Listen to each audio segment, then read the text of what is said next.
We've been gone for a while. It seems like a week in podcasting world feels like an eternity, but we are back and welcome to Good Earners reviewing The Sopranos. And here on Good Earners, we like to talk about family, finessing, finances, and feelings in the world of Tony Soprano, bringing you a new perspective, a fly perspective, and a black perspective. I'm here with my two capos. How y'all fellas doing? Ew. Doing well, my brother, doing well. I know you said we've been going for a while. Just because Good Earners has been going doesn't mean that people ain't been recording. Spike, I know you've been recording, right? Yes. Yeah, man. Absolutely. Everybody knows Spike's been the biggest fucking podcast for the past 4 or 5 years. his midlife crisis, man. He recorded an episode about a catcher's mitt. Yo, that setup was so good. It was. That was so because it seemed so regular, and then he just locked in on it. Yo, that was elite, right? Hey, Big Rich Town, man. Where you gonna get those from? Man. Spike will record a podcast episode about a catcher's mitt. About a catcher's mitt. That's how committed to the game he is. Committed to the game. Yeah. Mud on. But nonetheless, we are back. Thank y'all for being patient with us. Truly, it was time well needed, but we're back, and so here we are. Before we get into our episode, as we like to do, I'm trying to keep us brief, but we do like to acknowledge the supporters of ours. So I'll start here. I'm really not sure if I read this or not, because timeline got effed up. But nonetheless, I think we got a couple of things from GS Money Baby Double XL. You know, we still don't know if he's a rapper, but he's the rapper in our book. You know, so he says a hit is a hit. A hit is a hit. He commented on season 5, episode 3, where it's Johnny. He says, hey fellas, sorry for being MIA. YouTube notification will leave folks in the dark about uploads. Great review and interesting insight on this episode. I ranked this episode as a made episode, mostly due to how it set up a trail of disasters ready to be knocked down like dominoes. Regarding to the New York power vacuum, Tony may have not noticed, but considering how intelligent Tony is, maybe he knew.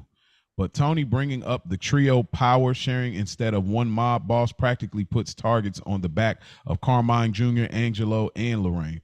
I know Tony was trying to look out for Johnny, but he should have known better and stay completely neutral, considering how he almost lost his life to become boss. The Paulie / Feach part had me rolling, especially the tree cutting part. Fun fact, there's actually a deleted scene of the episode that can be found on YouTube where Paulie called Tony about Feach and demands for a sit down. You guys should look it up. And without a doubt, Junior loves Tony. It's just complicated. Thank you guys for the shout out and keep up the hard work and looking forward to the next episode. Shouts out to GS Money Baby. GS, man. Appreciate you. Thank you. GS Money Baby, man. Thank you, man. That means a lot. Yeah, absolutely. We got another comment on YouTube from our last episode, the week before last, obviously, all happy families. Sugar King Obi. Good show, fellas, with the wave. Thank you, Sugar King Obi. Oh, that was it. Okay, shout out to Sugar King. Hey, I will take it. I don't know if that's code for something, but you know what I'm saying? We in here. Hey, you know. Omerta. Hey, there's a lot of things I can say right now. Hey, you took an oath. What are you gonna do? We got a throwback. Must be a new listener here. John I. Williams comments on season 1, episode 10. A hit is a hit. Says the converted rice that Christopher makes is a reference to Uncle Ben, not Muslims. I do remember this actually. It was me and Spike at this time. Remember I said what? Yeah, it was just y'all two. Yeah, at that time, you remember what's his name? Massive Genius, when he walked in and it was at the burger spot with Chris and Adriana. And remember he said, I came here for the burger, not converted rice. And I was like, is that like a Muslim reference or something? Remember, we wasn't sure of it. But he's saying it's a reference to the Uncle Ben's. I don't know how accurate that is. Just because I think it ties well. Make sense. It makes sense from a writing standpoint, but they don't really coexist, I don't think. But if it does, hey, send us some more receipts. But nonetheless, John I. Williams, thank you for tuning into our show. No doubt. Appreciate you. That's for y'all too, because I wasn't on that episode. Hey, you're part of this thing now. The only way out of this is in a box. Amanda Schumann. She sent us an email. She says, "Hey guys," let me zoom in. Goodness gracious, this is. I don't know why. Don't See, why you do that? Man? Don't do that. See, we'd already lost the fans. See, look what he did. This guy like this always got a story. Always got to Amanda ask. Schumann. Amanda Schumann. The subject, the pod. He wild, ain't he? Huh? It's my. Look, all right. So that's what she started off. Hey guys, my name is Amanda, and I wanted to stop by and say I love the pod. I am a Sopranos fanatic. I discovered it in late 2010, borrowing the DVD for season 1 from a friend, then immediately went and rented them all, showing my age, parentheses. It's my comfort show. I watch it all the way from the beginning to the end and start over immediately, at least twice a month. Man, I can listen to just the words and know exactly what is going on without seeing it. I am most annoyed by how Max now has commercials and interrupts my viewing. I discovered your pod earlier this year for Sopranos podcast, and I truly love the line, a fly perspective, a black perspective. I enjoy seeing a lot of crossovers from HBO shows to Sopranos. The guys who play Cusimano plays a loser in an episode in Sex and the City. And when I first watched, I noticed Lorraine was played by the same lady who played in New York Undercover. I just was going to text y'all that. I was like, oh, that's the captain on there. She said, I'm truly enjoying the commentary on season 5. I meant to write last season, particularly when you were asking for a female perspective regarding Nothing Happened with Furio, and was glad someone else did. Keep up the good work. P.S. You need to do Game of Thrones next. That Game of Thrones is getting steam, bro. Yeah, man. We just talked about The Wire before we started recording. It's getting steam, bro. Hey. She should have gave us a female perspective.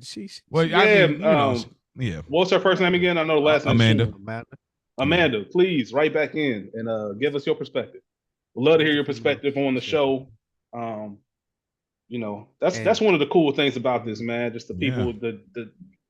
Obviously, it's cool when we talk about it from the black perspective, but when people who aren't are still enjoying the content, and all that kind of good stuff, man. How you know she ain't black? Come on, man. The same way you said, "Hi, guys." That's how. No, that's how. That's how. That's why I said that. That's exactly why I said that. No, watch it right back next week. Just like, never mind. I'm about to say something crazy. There's a lot of things I can say right now that I. No, she can get Max without the commercials. You just got to go up a tier. She ain't trying to pay that extra bread. Hey man, maybe, yeah. Envelope is a little without the commercials. I couldn't imagine watching The Sopranos with commercials. Oh, it's definitely got commercials in my feed. I would be so annoyed. What? Yeah, but I'm not locked into it. I'm multitasking, so it don't bother me. I'm not watching it on the TV, so that I'm watching it on the computer. But Amanda, if you don't mind, what ethnicity are you? That we're interested in that here. So what's your vote? It's my vote. 1-1. I really she's black. Just because she could be mixed. I don't know. She could be a mixed queen. I don't know, but nonetheless, if you had to guess. White or black? I would probably say I would say white. Probably, I'd probably say white. The name?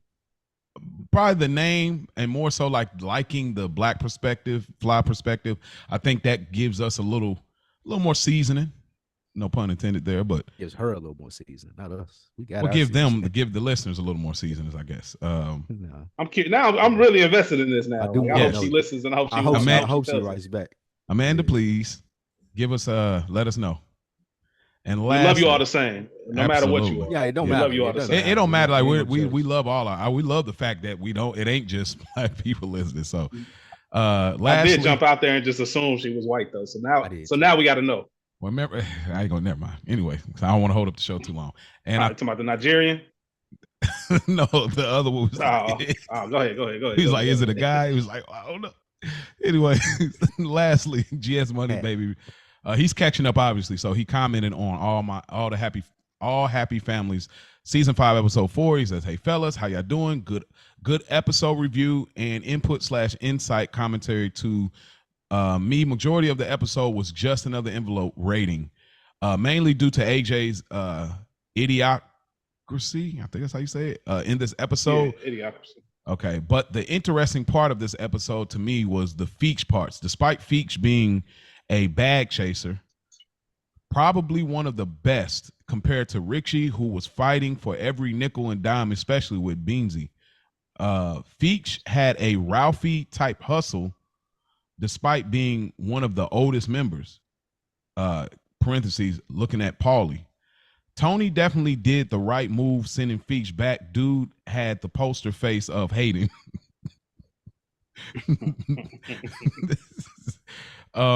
Especially during the card game, LOL. Another interesting part that I noticed during the shut the up part at the bottom being scene is the beginning. Notice when Feach walks in with that box. If you pay attention, he says expiration date 2007.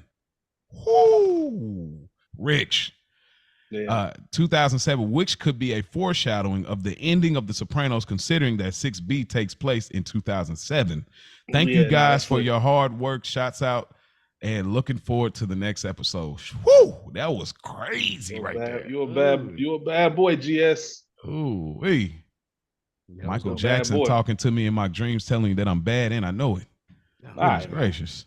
Man, we thank y'all though. Hey there, Delilah, if you hey, you better do that song in a biddy. Maroon 5 need a verse.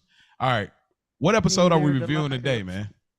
What episode are we reviewing? Hold on, time out real quick. I don't know if we took enough time. Thank you to everyone who took time to write in. We appreciate y'all. Tell y'all all the time, it keeps us going. Love hearing from our old friends as well as the new listeners. Appreciate all y'all, man. Thank you. Yes, thank you. That is a fact. Yes, absolutely. goodearnerpod@gmail.com. If you got more to say, then you can fit in a YouTube comment. Also, goodearnerpod_Sopranos. Spike Lou. Absolutely. Keep them coming in. This is season 5, episode 5 of The Sopranos, Irregular Around the Margins. Unfortunately, I didn't get to put any Spike Lou sauce on this, so I'll just read it what it says here on Max. While Christopher is away, the crew plays a game of, quote, telephone with the rumor about Adriana. And I think that's perfect. So I didn't even need to do one this week. I think that's perfect as far as description. It is built around that. I will say, if there was ever a week that I wanted the sauce, if I wanted the Spike synopsis, I would. I didn't get to write it, man. Yeah. It's all good. Usually I write it on my second time around. But I didn't get to watch it twice this week. It's all good. That's why we got an episode. We got a whole episode to discuss it. So let's get into it. Absolutely. So we go to the first scene. We're at the Crazy Horse, and Meadows in there. She doing her thizzle. She all the way groaned out at this point. Tony walks out with the famous, I don't know if y'all know, the famous Tabasco shirt that is like a thing. And she kind of catches him. You know, he's sniffling a little bit. Tony goes to Adriana, says, "Hey, why didn't you tell me she was here?" And then, you know, Tony calls out a play to Benny to say, "Hey, tell him meet us here, such and such, yada yada." What did y'all think about this scene? What a great opening. Let me ask you something real quick before I get into my thoughts, because it kind of ties into Tony and cocaine and all that. There are a lot of people, and I'm sure we'll discuss it throughout this episode. Let me not say a lot of people. There are more people than you think that really, really dislike this episode. I've never seen an episode that's so highly rated. You know, one of those ones that a lot of people talk about when they talk about Sopranos. It's not in that top tier, but it's up there. It's one of the more highly rated episodes of the series. Definitely one of the more highest rated episodes of the season. But a lot of people hate it. They hate the Adriana Tone angle. They hate the cocaine. Like, when did he start just taking coke? Why are they introducing cancer out of nowhere without any kind of real storyline? Like, there's a lot of things that people will tie back and look on and say, man, this just feels like they didn't know what to do. They didn't understand why Tony B was with them out in that cornfield. Like, he said he don't want to be a part of this life. Why is he with y'all? Like, you know what I mean? There's just a lot of little things that me and Spike were talking earlier before we started recording about Bad Boys. the new one that just came out. We were talking about how entertaining it was. Incredible theater experience. If you just want to have fun, go to the theater, enjoy yourself, laugh, clap, cheer, do the whole nine. Go see it. If you're looking for like a good movie where everything makes sense and the dots are connected, it ain't that. And I think a lot of people look at this episode that same way. And I never really started thinking about it that way until I was getting ready for it. So I just want to throw that out there. I just want to have that conversation throughout this episode. Okay. To see if y'all agree with that or disagree. I don't think it really changes my views on the episode. And that goes right into my first point with this scene. Mm-hmm. Tony is, and this is going to be the biggest thing about season 5, Tony is a separated man. All right. Even though he was out here doing what he wants to do, even though this isn't necessarily anything different from what Tony would be doing if he was still showing up at the crib, at Stag Trail, it is a mindset. I don't think Tony would be as reckless or even go to the idea of cocaine or using or something like that just to kind of take some of the edge off. He got a lot on his mind. He really does. And that's how he's dealing with it and coping with it. I couldn't imagine, and Mo, you can probably attest to this. Obviously not, because your daughter's not anywhere near the age of going out, but I couldn't imagine running into my daughter at the club, especially after just doing a line. Well, I've had experience similar to this, but not this to this extent. But yeah, man, you can see you look guilty as a dad. Yeah. How? Like you can go out and you might you make sure your kids, well, at the time just her, you make sure they settle. You might step out and smoke a Black and Mild or something, and you're trying to like mask the smell, and then it's like, what's that smell? And he's like, gotcha. Hey, don't even worry about that. Like go, yeah, because it's a Black and Mild. Like it's not harmless like that, but it's or like if you're having a little drink or something, you might have a. Completely clueless is what you were saying. But Like just you're indulging in adult behavior and it's some adult shit. Yeah, I get what you're saying. And it crosses, my fault. And it crosses lines between the daughter-father relationship. Mm-hmm. That's not to say Tony doesn't look at Meadow as an adult. Mm-hmm. He always knows that and knows that about her. But there's a certain way you go. There's a certain length you go, right? And to see your dad look like he just did a line, that's a whole different image that I don't want of my pops. Like, damn, you in the same club where I'm kicking it with my friends. Like, what you want? This is low-key some loser shit. Like, you got an office back here, so you done manipulated the club. Like, nah, we ain't coming. We out. Mm-hmm. Let's go somewhere else, man. I don't want nothing to do with this because my dad ain't here. That's just a weird opening thing, but I love the opening scene, too. I agree with what Rich said. I think they went out of their way, to Rich's point, this season to make Tony like unlikable. Like, I feel like that there was a momentum in the first 4 seasons. Oh, like I'm going to accept him for who he is. He's the main character of the show. We like him, even though he has his flaws. I think here in the previous episodes in this and for the remaining episodes, they go out of their way to make us be like, oh, he ain't shit. Mm-hmm. Like he ain't like and this is like it's really heavy-handed in this episode, so I can't see why people don't like it. Mm-hmm. However, it still don't take away from it being a good episode. Like everything that Rich just said with Meadow, all the stuff that we're looking at as far as the club and her kind of being embarrassed because her fiance. See, well, I don't know if it's her fiance yet, but it's good TV. It's not The Sopranos. That's what I like. This is not The Sopranos because it's a bit too heavy-handed in the sense of we're trying to sway you to feel this way about the main character versus you feel how you want to feel. We just gonna give you him. Like it was a little heavy-handed. I'm not sure it even did, and we'll get to the other stuff later. But yeah, it's a bit heavy-handed. Wow, y'all really opening my eyes today. That is very interesting. I just found out about this like 48 hours ago. I never knew how many people felt this way. I think I like that. I think if you would be willing, I think you bring that every time. Like whatever, like just getting that consensus because I would have never thought that. And I think that gives us another through line to kind of look at this review and kind of look at the episode in a certain way to at least consider have we looked at it this way.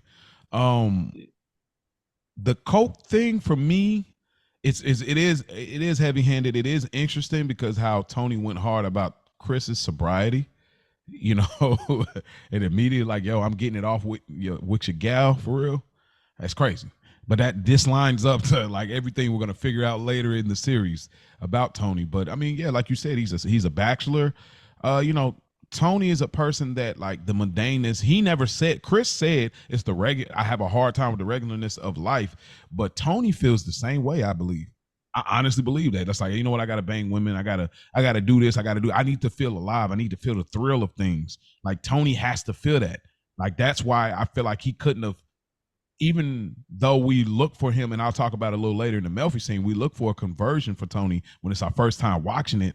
And when we get through it for the first time, we understand it's like there was never a chance he was going to do, because the mundaneness of just being Anthony Soprano it was never going to work for Tony. So, you know what? I'm doing the same thing. I'm banging women. I'm coming in late. I ain't got nobody, yeah, and in my ear. Let me do this coke. You know what I'm saying? So it's an interesting thing, but let me do this coke.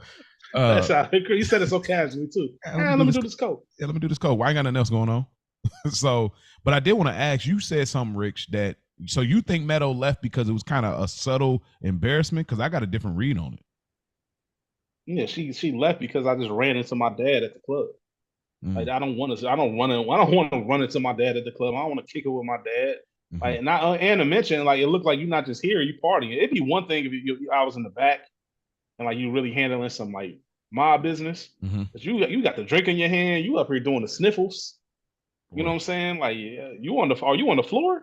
Like, you out here? Like, nah, man, that's cool. Yeah, I read it differently. I read it like, oh, my father has an office here. It's off limits now. Let me go ahead, because you know how Meadow does that, especially with Finn. We'll know later down the road how she immediately. I felt like she was low key, like, especially when Finn was like, "Oh man, he's here, man. He's I can't remember." Dedicated worker. He's dedicated. A dedicated worker and all that. And I think once that started rumbling, that registered to her like, yeah, he is a dedicated worker. Matter, he's working. Mob. All right, hey, let's get out of here. That's the way I read it. I think the office part is a part of it, but initially it was like, hell no, I'm not about to kick where my dad is. And like I said, it's not like you just creeping in the back. You got your drink. You Mr. Sniffles. Yeah. This nigga, you out here kicking it. Like, I'm cool. And you are separated from my mother. I'm not trying to see you doing none of your dirt shit because you separated and you got a reason. Yeah. Like, that's even more. Man. I took it as secondhand embarrassment more so than her thinking it was off limits. I took it as secondhand embarrassment because you in here partying when I'm partying. And two, as to what Rich said, like, now I got to go. I don't want my mom asking about this. Cause I know how they gossip. So I know she going to ask me, well, I heard you seen your dad in the club, and I don't want to be able to. I don't want to have to say nothing about it. So yeah, let me get out of here. But she still ended up telling her anyway. That's why, like, I hear what y'all saying. I think that it works. That's the beauty about Sopranos, the lens of it. But when we go back to college, she knew her dad was up to some dirt. She could have been embarrassed, like, Dad, damn, like, bro, you ain't show up to the, the orientation and nothing like that. But she let it ride. Like, she knew what it was. When he couldn't show up, when he got arrested, she was like, Dad, this is my graduation or whatever it was. And that a few seasons back, she immediately switched modes and says, hey, look, you know what I'm saying? So I think in this moment, she could be, but I think she just always know what it is. So, but it could be embarrassment. But then I think maybe she snapped back into it. Could be both. Both things could be true, I guess. That's probably the better way to put it. We got a kind of a quick scene here. We get Adriana, and I'm just going to say the Fed. I don't really care about the name at this point, what agent name it is, but did you find it weird how Adriana was talking about Tony? She's like, I mean, what do you think? I'm about to blow the guy? I felt like it escalated so quickly. Like, were you thinking this? Like, I don't know. It just felt kind of like. Was this after or before the scene where she was like picking something up in front of him?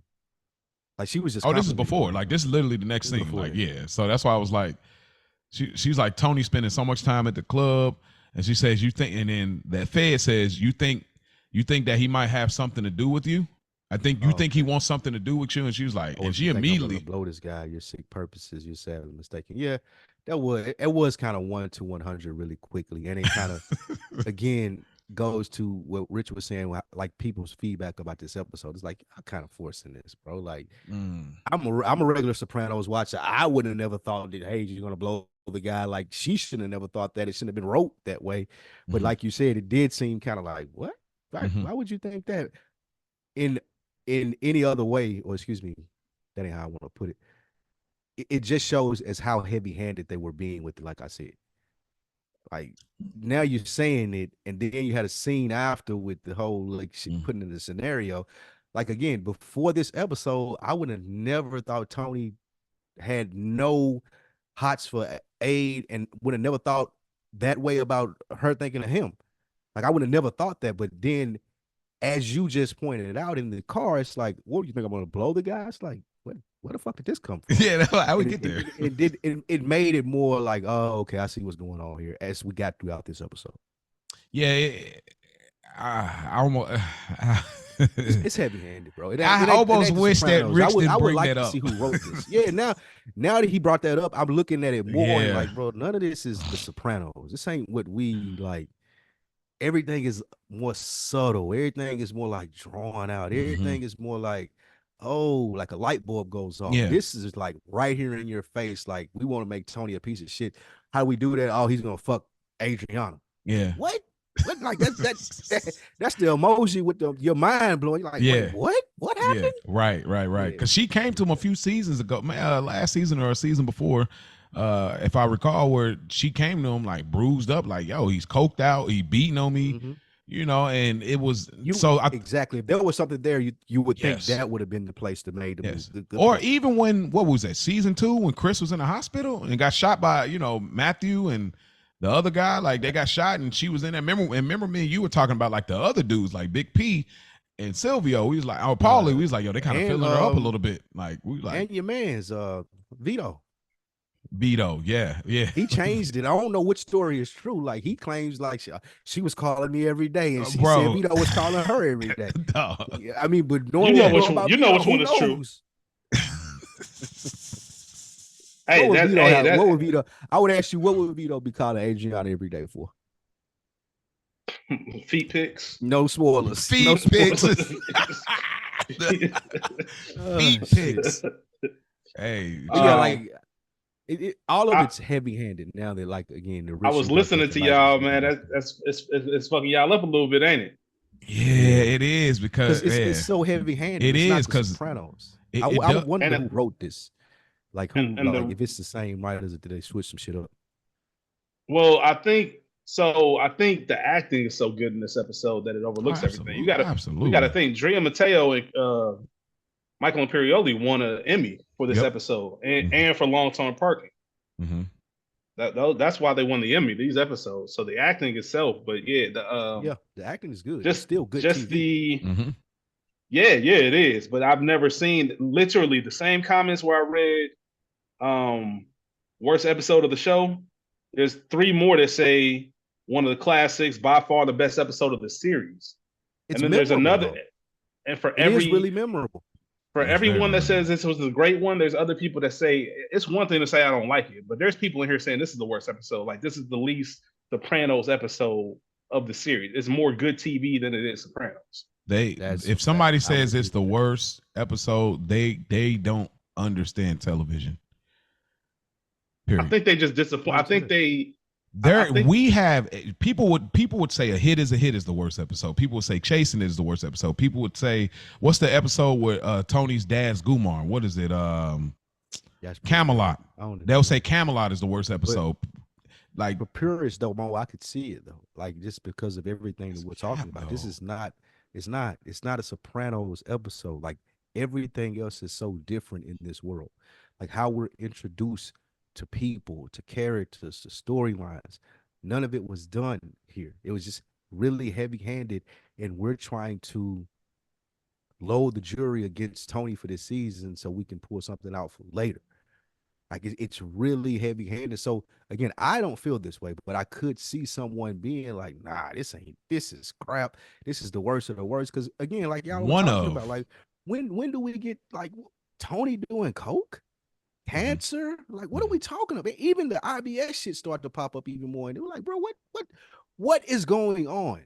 Like you can look at this episode and say that, especially for purists of this series. Yeah, I just think if you go to Chasing it, like, whoa, now he's doing coke and he's gambling. Where's this coming from? Like now he's doing nothing that makes sense. Now he's going and murking. I don't want to spoil it, but like you know what I'm saying? It's like if you say one of the worst, I get it, but this is not the bottom. Like, I'm sorry, like it's impossible that this is the bottom when you talk Sopranos. It's just, yeah, I think we all agree to that. I like, come on, like, I can't give you that. There's no world that this is, when you got a whole season 1, there's no world that this is the bottom.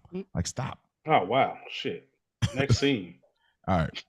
He just I love season 1. 1. I'm just saying, like, there's a Season few 1 misses on there where it's like, okay, but they're establishing it, so, but that seems so far ago, don't it? yeah, but I love season 1. All right, so we go to the next scene. Speaking of Tony and cancer, here we go. We go to Tony Tony at the hospital, and they look like they're removing something, off his head that could possibly be cancer, is cancer. And I'll tie it in with the other scene, and we get Adriana, and she's in the hospital. So they're tying it together for the later scene of them both being in the hospital, clearly. Anything I want to add to the 2 scenes here? Again, it's like, what are we doing? Is this the first time that we've heard of this skin cancer or whatever it was? Yeah. I guess it is. I mean, we remember him being in the hospital before. He's been in the hospital a few times through the series. The amazing things about series is like this, The Wire, Game of Thrones, all the Maxes, is the ultimate payoffs of this. So now looking back on it, like in the moment it's fine. That's why it's a good episode of TV. In the moment it's fine, but there are no payoffs for Adriana having IBS or him having this scary cancer, other than them using it to bond in this episode. And that's cheap. That's not what The Sopranos does. Damn. Yeah. Mm-hmm. Yeah. You know what it is? It feels like they were in a writer's room and they had this. They knew they wanted to go another direction. Like, I've been there where you'll create something, you got a rhythm going, and then something that is such an idea and it's so gold, you're like, I want to wait and I'm gonna do this later, but it's so gold you can't wait till later. So you do a hard turn, like, and that's what this feels like. It's a hard turn. It's like, yo, it would be great. What if we did it? You know what? Let's do it now. You know what I'm saying? So that's what it feels like now that y'all saying that. This makes sense now when y'all told me what y'all told me about Feach. Him not being able to remember the lines. Right. Okay. To pivot from there. Now this episode, okay, as we're talking it out, it starts to make sense, because remember, they're planning on him being the villain for all the series. We just had to get rid of him in episode 4, so now we need something. Tony, we need something for this. Like, now it makes sense. I just hit me when y'all was saying, hey, let him cook. Yeah, that it makes sense. Now they lost Feach, so they didn't know where to go. We doubling down on all the bad stuff, all the heavy-handed shit, and this is why you get an episode like this. Like Libya, when they lost Nancy Marshall, they switched. They had to go a whole nother direction. Let's bring Janice back. So it speaks to the greatness of the show, though. It speaks to the I was about to say, this is a pivot. The Audible's crazy. Now the fact that now y'all brought me back. Now I'm looking at the episode like fire again. Nah, it's even more impressive. I was just gonna say what Spike said. To know that you pivoted or made a pivot, and then you didn't even know, like, for it to be this good. Yeah. It's still like we've been saying this whole episode. It's great TV still. It just ain't The Sopranos. Yeah. But they got rocked because they lost their mans, and now they're like, oh shit. Because this is the classic Soprano story. This is the resetup. So it, man, what both you brothers, thank y'all, like Rich, for bringing that kind of, those comments and that understanding, and then Spike in real time cluing us in on like, oh, it all makes sense, because the resetup, no matter what was going to be, felt like, oh, it's forced. It's a super hard turn because it's a setup. I have to, now we're taking like Livia. Okay, we got to do the funeral. We got to bring in these other, now we got to bring Janice back. We got to make a hard turn. So it was going to feel extreme regardless, because we got to make the hard turn. We got to scrap all that we had. So no matter what, it was going to make a hard turn. That's crazy, man. Come on, again. This is cold. Now that y'all say it like that, it's cold. Man, yeah. Shout out to Spike for bringing that up, figuring that out in real time. Let him cook, man, with the dope boy Fresh over there. Yeah, man, I'm saying with the Boosie, man, every time. Hey, man, going crazy over there, man. That's his guy too.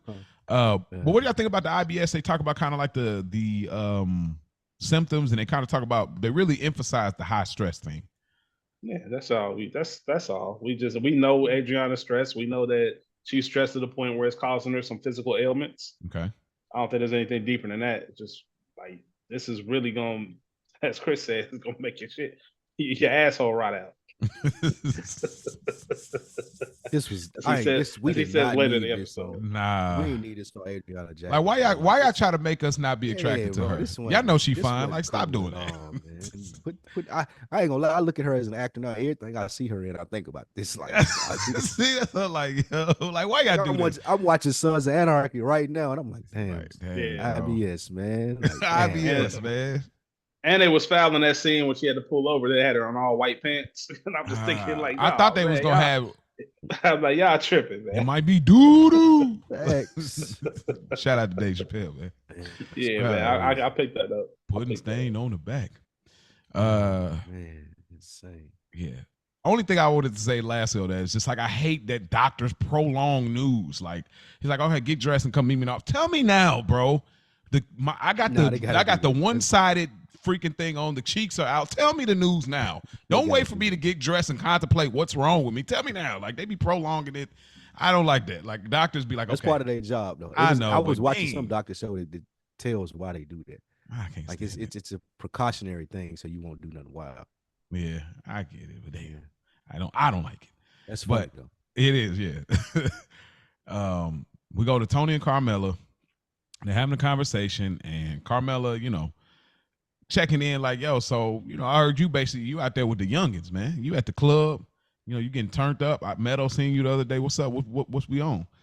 And Tony pretty much like dismisses it like, hey, bro, it's my business. Like, it ain't got nothing to do with you for real, but here's your allowance. Let's keep it moving. Yeah, like, what are you talking about? I hang out at a strip club, bro. Like, what is like? Why are you asking me this? She ain't got nothing else. And we ain't together. I think the strip club is like, all right, man, that's business. You're gonna be at the strip club. Men go to the strip club. Men your age don't be going to the same club that your daughter's people going to. Like that's the part where I think she was probably concerned, even though she don't care. She just trying to stick it to Tony. Yeah, but I think that's part of the problem with what Tony had with Carmel. Like even like when we small talk, this is the small talk. Yeah, that's what he was talking about. He's like, you could have brought up any fucking thing else, bro. Like you have. We're not together. Like, yeah, I'm out here. I've been out here. You knew that when I was with you. But now at this point, you could talk about anything fucking else, and you want to talk about me being at the club with Meadow. See, that's what he was talking about when that's why I'm not here. When he said he banged the one-legged pinata. He said because at least she had something to say, and she's like, I have something to say. And he says, what? Like, move the pool chairs, clean this out. All you do is bitch. Like he just like that's all you do. And literally, remember we just talked about a few episodes ago. Tony Blundetto is chilling, got the kids, his boys in the pool, and all she could think about is, man, that's crazy how y'all snuck his cum in there, bro. Y'all snuck his cum in the jail. Yeah, exactly. That's like, what you bring up. Like, what are you? Bro, what are you on, Miller? Like, stop, Miller. On the same flip of the coin, being fair here. Yeah. The same thing that she was arguing with Tony about. You don't pay attention to me. I'm right here painting this fucking photo, bro. That's true. And you pick up a piece of the apple and you start eating it. Like, what the fuck are you doing? This ain't for consumption. I'm right here painting the picture and you ain't paying no attention to it.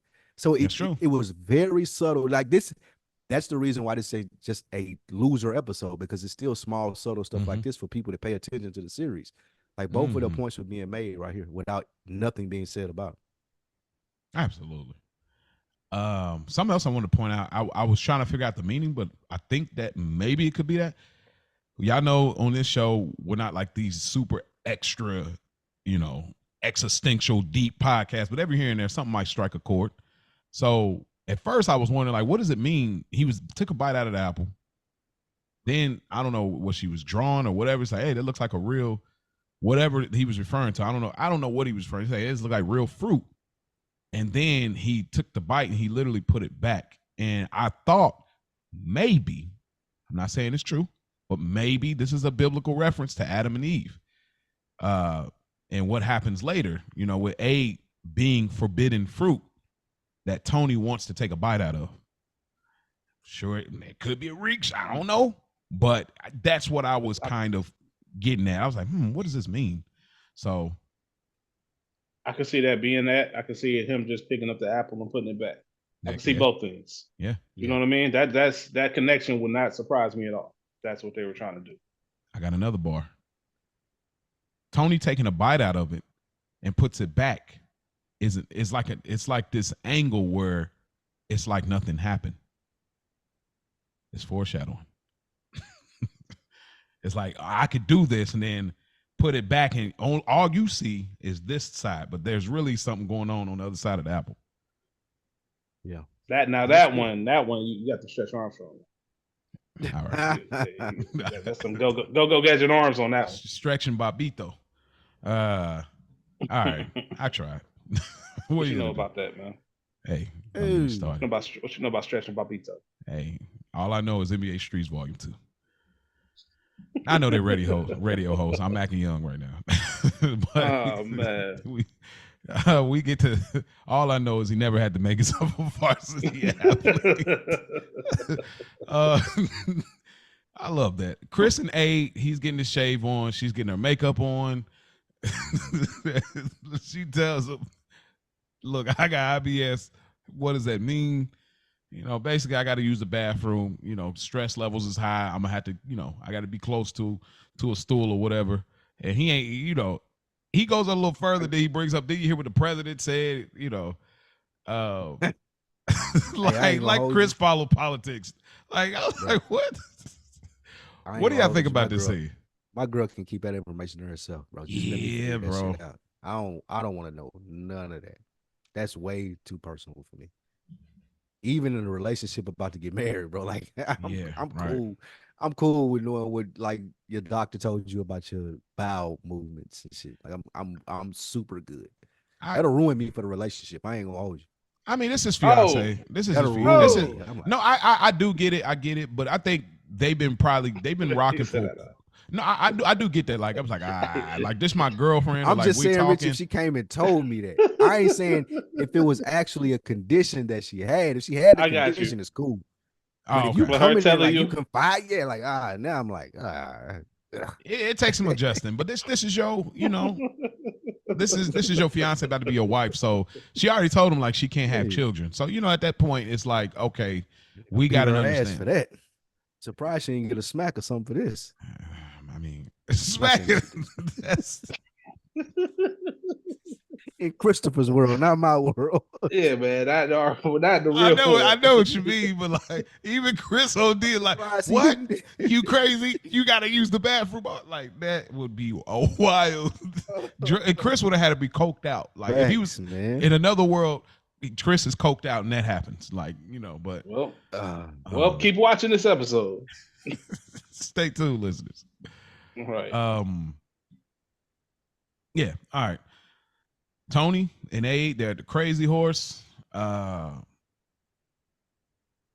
comes, brings him a drink. He got the Band-Aid on the head. They creating this chemistry, and this is really interesting. Well, go ahead.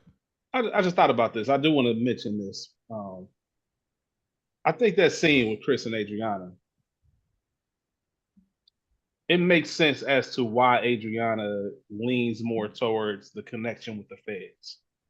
Because anytime she does try to tell Chris something personal, regardless of what it is and how much detail you can and cannot share, like Chris is just shutting that shit down. Like I ain't trying about none of that shit.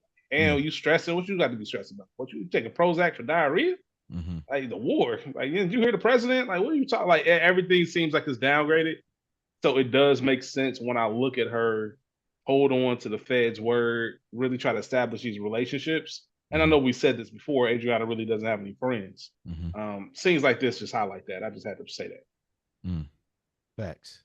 Like there's not a lot spoken to Adriana's. Like there should have been some realization, like I'm just with the wrong man.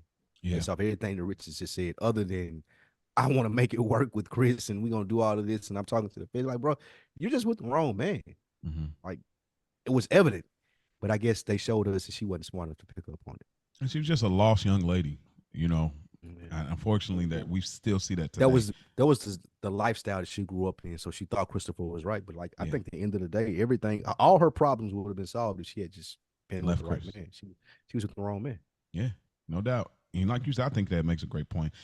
This is why I might be alone in this. Maybe I won't. But that's where I feel, because when we get to the moment,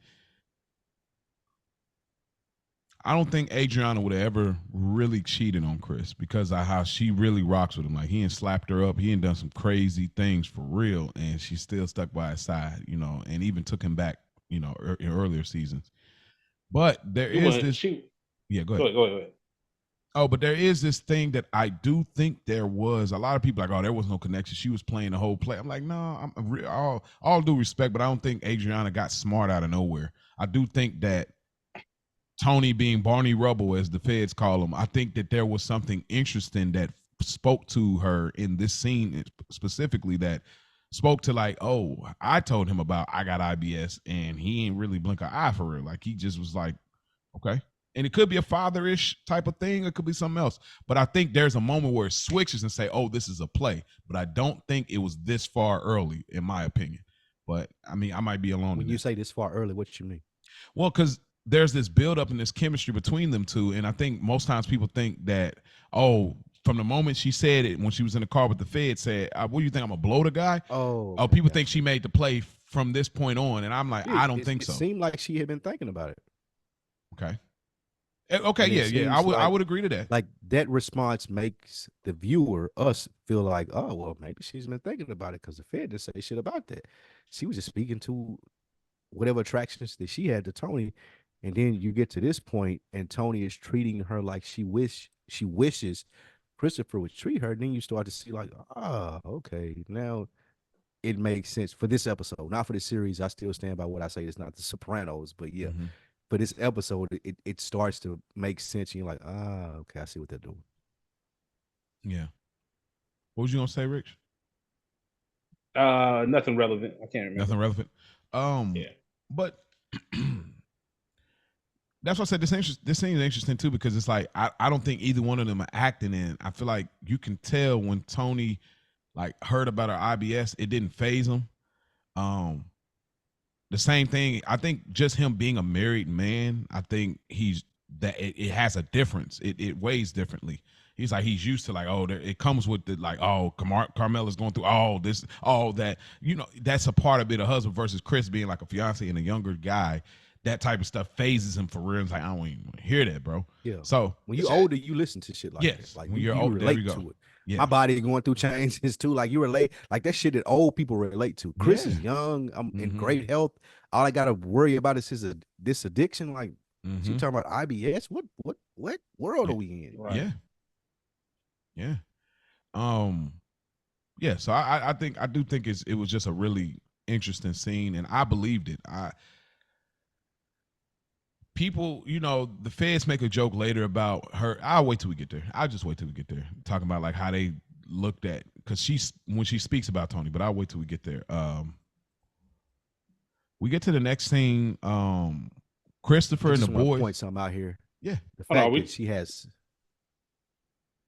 The fact that go ahead, my bad. Go. I was just gonna say the fact that she says she has stomach problems, and that's the reason that she's drinking White Russians is insane. What is a White Russian? A White Russian, the ingredients in a White Russian are vodka, heavy cream or milk, and Kahlua. No. Bro, so I'm mixing alcohol with dairy, and I think that's going to make my stomach not hurt from drinking. Bro, that's insane. How not smart is she? Yeah, that's or how badly written was this? What was it? I don't know if it was bad writing or just her. They trying to show us that she was dumb, like the bad writing from what we were talking about earlier in this episode. Or like you said, Mo, that's a good point. She may just be dumb and thinking, oh, I can drink White Russians and it'll soothe it. But nigga, milk and IBS do not mix. No dairy. Not at all. Yeah, not at all. Shout out to I just wanted to bring it up. Shout out to the dude. Shout out to the dude, man. Everybody out there who's seen Big Lebowski. You've seen Big Lebowski. You already know about White Russians. White Russians are crazy. That's an insane. Yeah, well, that's a great pull. Shout out to Valerie. Also, what kind of limit did Adriana buy that the alternator is going out 5,000 miles into? Like, what is going on? Like, what are y'all doing? She's really not smart, bro. And I never, I guess it's this episode came out 20 years ago, 2004. Is that right? Mm-hmm. Like the fact that she said I did a Google search on it, I thought that in 04 we still had like a little bit more diversity. I thought we still had Yahoo and Ask Jeeves. Ask Jeeves for sure. And everybody. I didn't know Google by itself had just kept coming to its own Google turn. hadn't dominated the market by then. It ain't Yahoo. I feel like you could research on Yahoo back then. Too. Yeah, but the fact that in this episode she said I did a Google search, like it just that's very common now. You know, they went to court from it being a monopoly and stuff like that. I forget however long ago because of that. Like they shut down all the competition. That's a verb. Googling is a verb. It shouldn't be that way. It should be other people we think of. Y'all done. When it comes searching, like, nah, I'm about to Google it. Yeah, I'm like top of ain't no one on top of me. That's Google. This is unbearable. Hey, yeah, sicko mode. Your favorite rapper get beat down like that, man. I can understand it, man. But yeah, they gave him. They gave both of them these mysterious ailments so they can bond. Who? Whack. Tony. Adriana and Tony. They gave him this. Okay, yeah, because we're doing the extreme kind of like creating this. Yeah, this is whack, man. This is whack. All this is whack. This whole scene was whack. This was not Sopranos. Like, this is nothing that we were used to. This whole how they were bonding, the things that they were talking about, Tony being interested, like in usual Sopranos banter, he wouldn't have gave two fucks about what Adriana had going on, bro. I don't care. I ain't trying to fuck you. You're not bringing me any money. Like, get out of here. But they manipulated as to where he was trying to fuck her. It made it just awkward and weird. I don't know if it's not that believable to me because it just seems like I never it's believable because men are horny. Like we don't. Okay, like, that's like, one men part. Will do this. That's the only way that they can get this off because we all as men know. Like, okay, I slick dude. Yeah. Well, like because you start looking like, wait, I never really looked at you for real, but now that he ain't Tony around. Soprano though. Yeah, that's what I'm saying. Like, this is a TV character. This is like an anti-hero. We looking at him not as the regular everyday man, but expecting more out of him. Not meaning that he wouldn't fuck Adriana, but like this ain't on the agenda. And they put it on the agenda, like, and that's what makes it. Neither was what's her name? The one that was watching his mom. All due respect with the one lady. Yeah, but that's that was nowhere near on the agenda. That's the mundaneness of everyday life, right? That's the mundaneness of everyday life. Yeah, I'm that nigga. She taking care of my mom's. Bro, he took Ralph's girl. He said the apple of his eye. That too. All of that comes with being Tony Soprano. So this is right here. Like you you going out of your way to be a dirtbag. I'm not fucking my cousin's fiance. Bro, this is the same thing, bro. This is doing a little bit too. This is being heavy-handed. It is heavy-handed because there's no setup, but I still don't think it's inconsistent with Tony. It's very consistent with Tony. Like you say, he wouldn't sleep with somebody else's girl. He's done it already. You say, he wouldn't sleep in awkward know how he view Christopher, Mo. Like he don't view Chris like he views Ralph Cifaretto. He don't view Chris like anyone else in this show. Like, so before it comes to yes, I would fuck his girl, it would be like, okay, this is my man's though. This is my little cousin. This would ruin his fucking life. But I don't think ever took. He's taken. Tony is the type of character that's going to take those things into consideration versus I'm just gonna fuck her and figure out what happened after that. Well, he does, but what I'm saying is I don't think he ever really was invested or really even looked at them like, they're a real I think he just always looked at his cousin. Oh, okay, that's old girl. Oh, okay, cool. Oh, okay, she coming back telling me like you putting your hands on her. I need to check on him because I got plans for him being my number 2 at some point. Exactly. I don't think he ever really respected or looked at it. That goes to my point. I'm not even paying attention to you. You're not even on my level like a Ralph Cifaretto's Gumar may be. Like you are literally like, bro, listen to what you just said. Passing. I see you in passing though. That's what I'm saying. I'm not looking at you like, I could fuck her if I wanted to. With Ralph chick, like it's a dick swinging contest. Like, yeah, this Ralph. Bro, but this is Ralph Cifaretto. I don't want to be where Ralph's been. And he makes a lot of money, and I know how. Well, I don't know how he get down, other than what Janice told me. But he makes a lot of money, and I know why she's with Ralph because he's an earner. Okay. I can fuck her. I'm not looking at Chris chick the same way. I'm looking at Chris chick damn near like family. Like this. That's why this is my little sister. Well, I'm not trying to fuck her. But what I'm saying, that's why I think the reserve is there. Like, that's where the reserve, that's why I said give him some bail because there's reserve. It's like, I could have done that, but let me chill out real quick. Hold up. Wait a minute. I just kind of seen her for real, but let me chill out. Like there's reserve, which when we get to the No. Melfi scene, that's what he spoke to.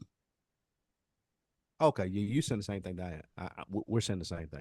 Yeah, okay. I was just saying he sees her, but it's like, hey, let me take but it easy. But not like that. Like, no, okay, no, we're not saying the same thing. Okay. He doesn't see her at all. I think that they're being overly forceful in this episode to make us as fans think that he sees her. But if we're going by the everyday first 4 seasons of Tony Soprano, there's no reason that he would see her. There are reasons that he would see all of the other chicks, Svetlana, or there are reasons that he would see any other chick that he smashed, Ralph chick. There's no reason that Adriana would appear that way in his world, not with the Tony that we know.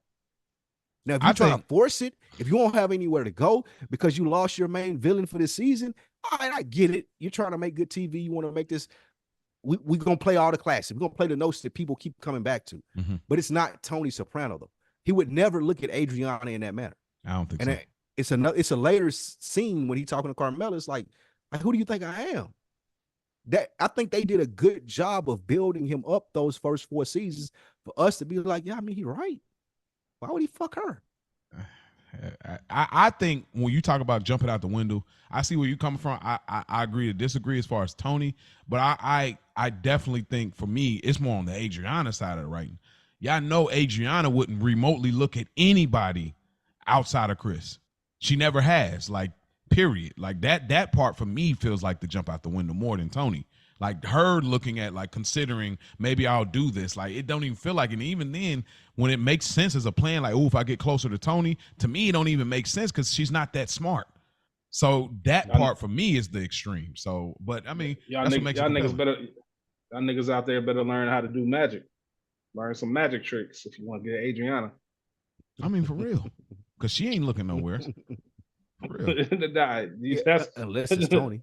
About it. No, y'all missed my point, man. Remember Chris got mad at her because she fucked one of the magicians. So I said, y'all better learn. Y'all better learn some magic tricks. Hey, look at the call back. Yeah, I'd have been bad as fuck. Reference Rich, like, yeah, come on, Rich references. That was good.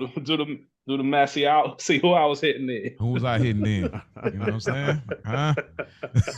That's crazy. Hey, and she said that shit. Hey, Adriana said that shit so proudly too. Yeah. She said it like you remember so that, bro. You remember the 2 magicians? Like, I blew him in the back in the public stall. Is crazy. Goodness. On some Johnny Sack shit. On some. I still think that's one of the greatest. That's probably going to be up there. That in the Spike Lee trunk story right now. Those are like the top right now. That trunk story is still up there. Like, that was wild. That was one of the funniest. Did we say it on here? Like, somebody said, it was on here. If he wasn't even shitting. Like, yeah, that's why I said it. I said imagine if that was just a power play to be like, nigga, just be like, talk to me. Like what's his name? Peoples Hernandez. Peoples Hernandez. Like Peoples from Shaft. Yep. Shaft. That was crazy. Jeez. But we get to Christopher and the boys. They're getting ready to, go out of town. As he getting ready to go out of town, Aid is trying to fish. She's fishing to figure out what's going on, what you're about to do. And he pretty much, in a subtle way, just say, hey, look, you don't even know to worry about that. He got a toothache, and he can't even take medication because of his addiction. Eric Estrada over here. Exactly. Not good.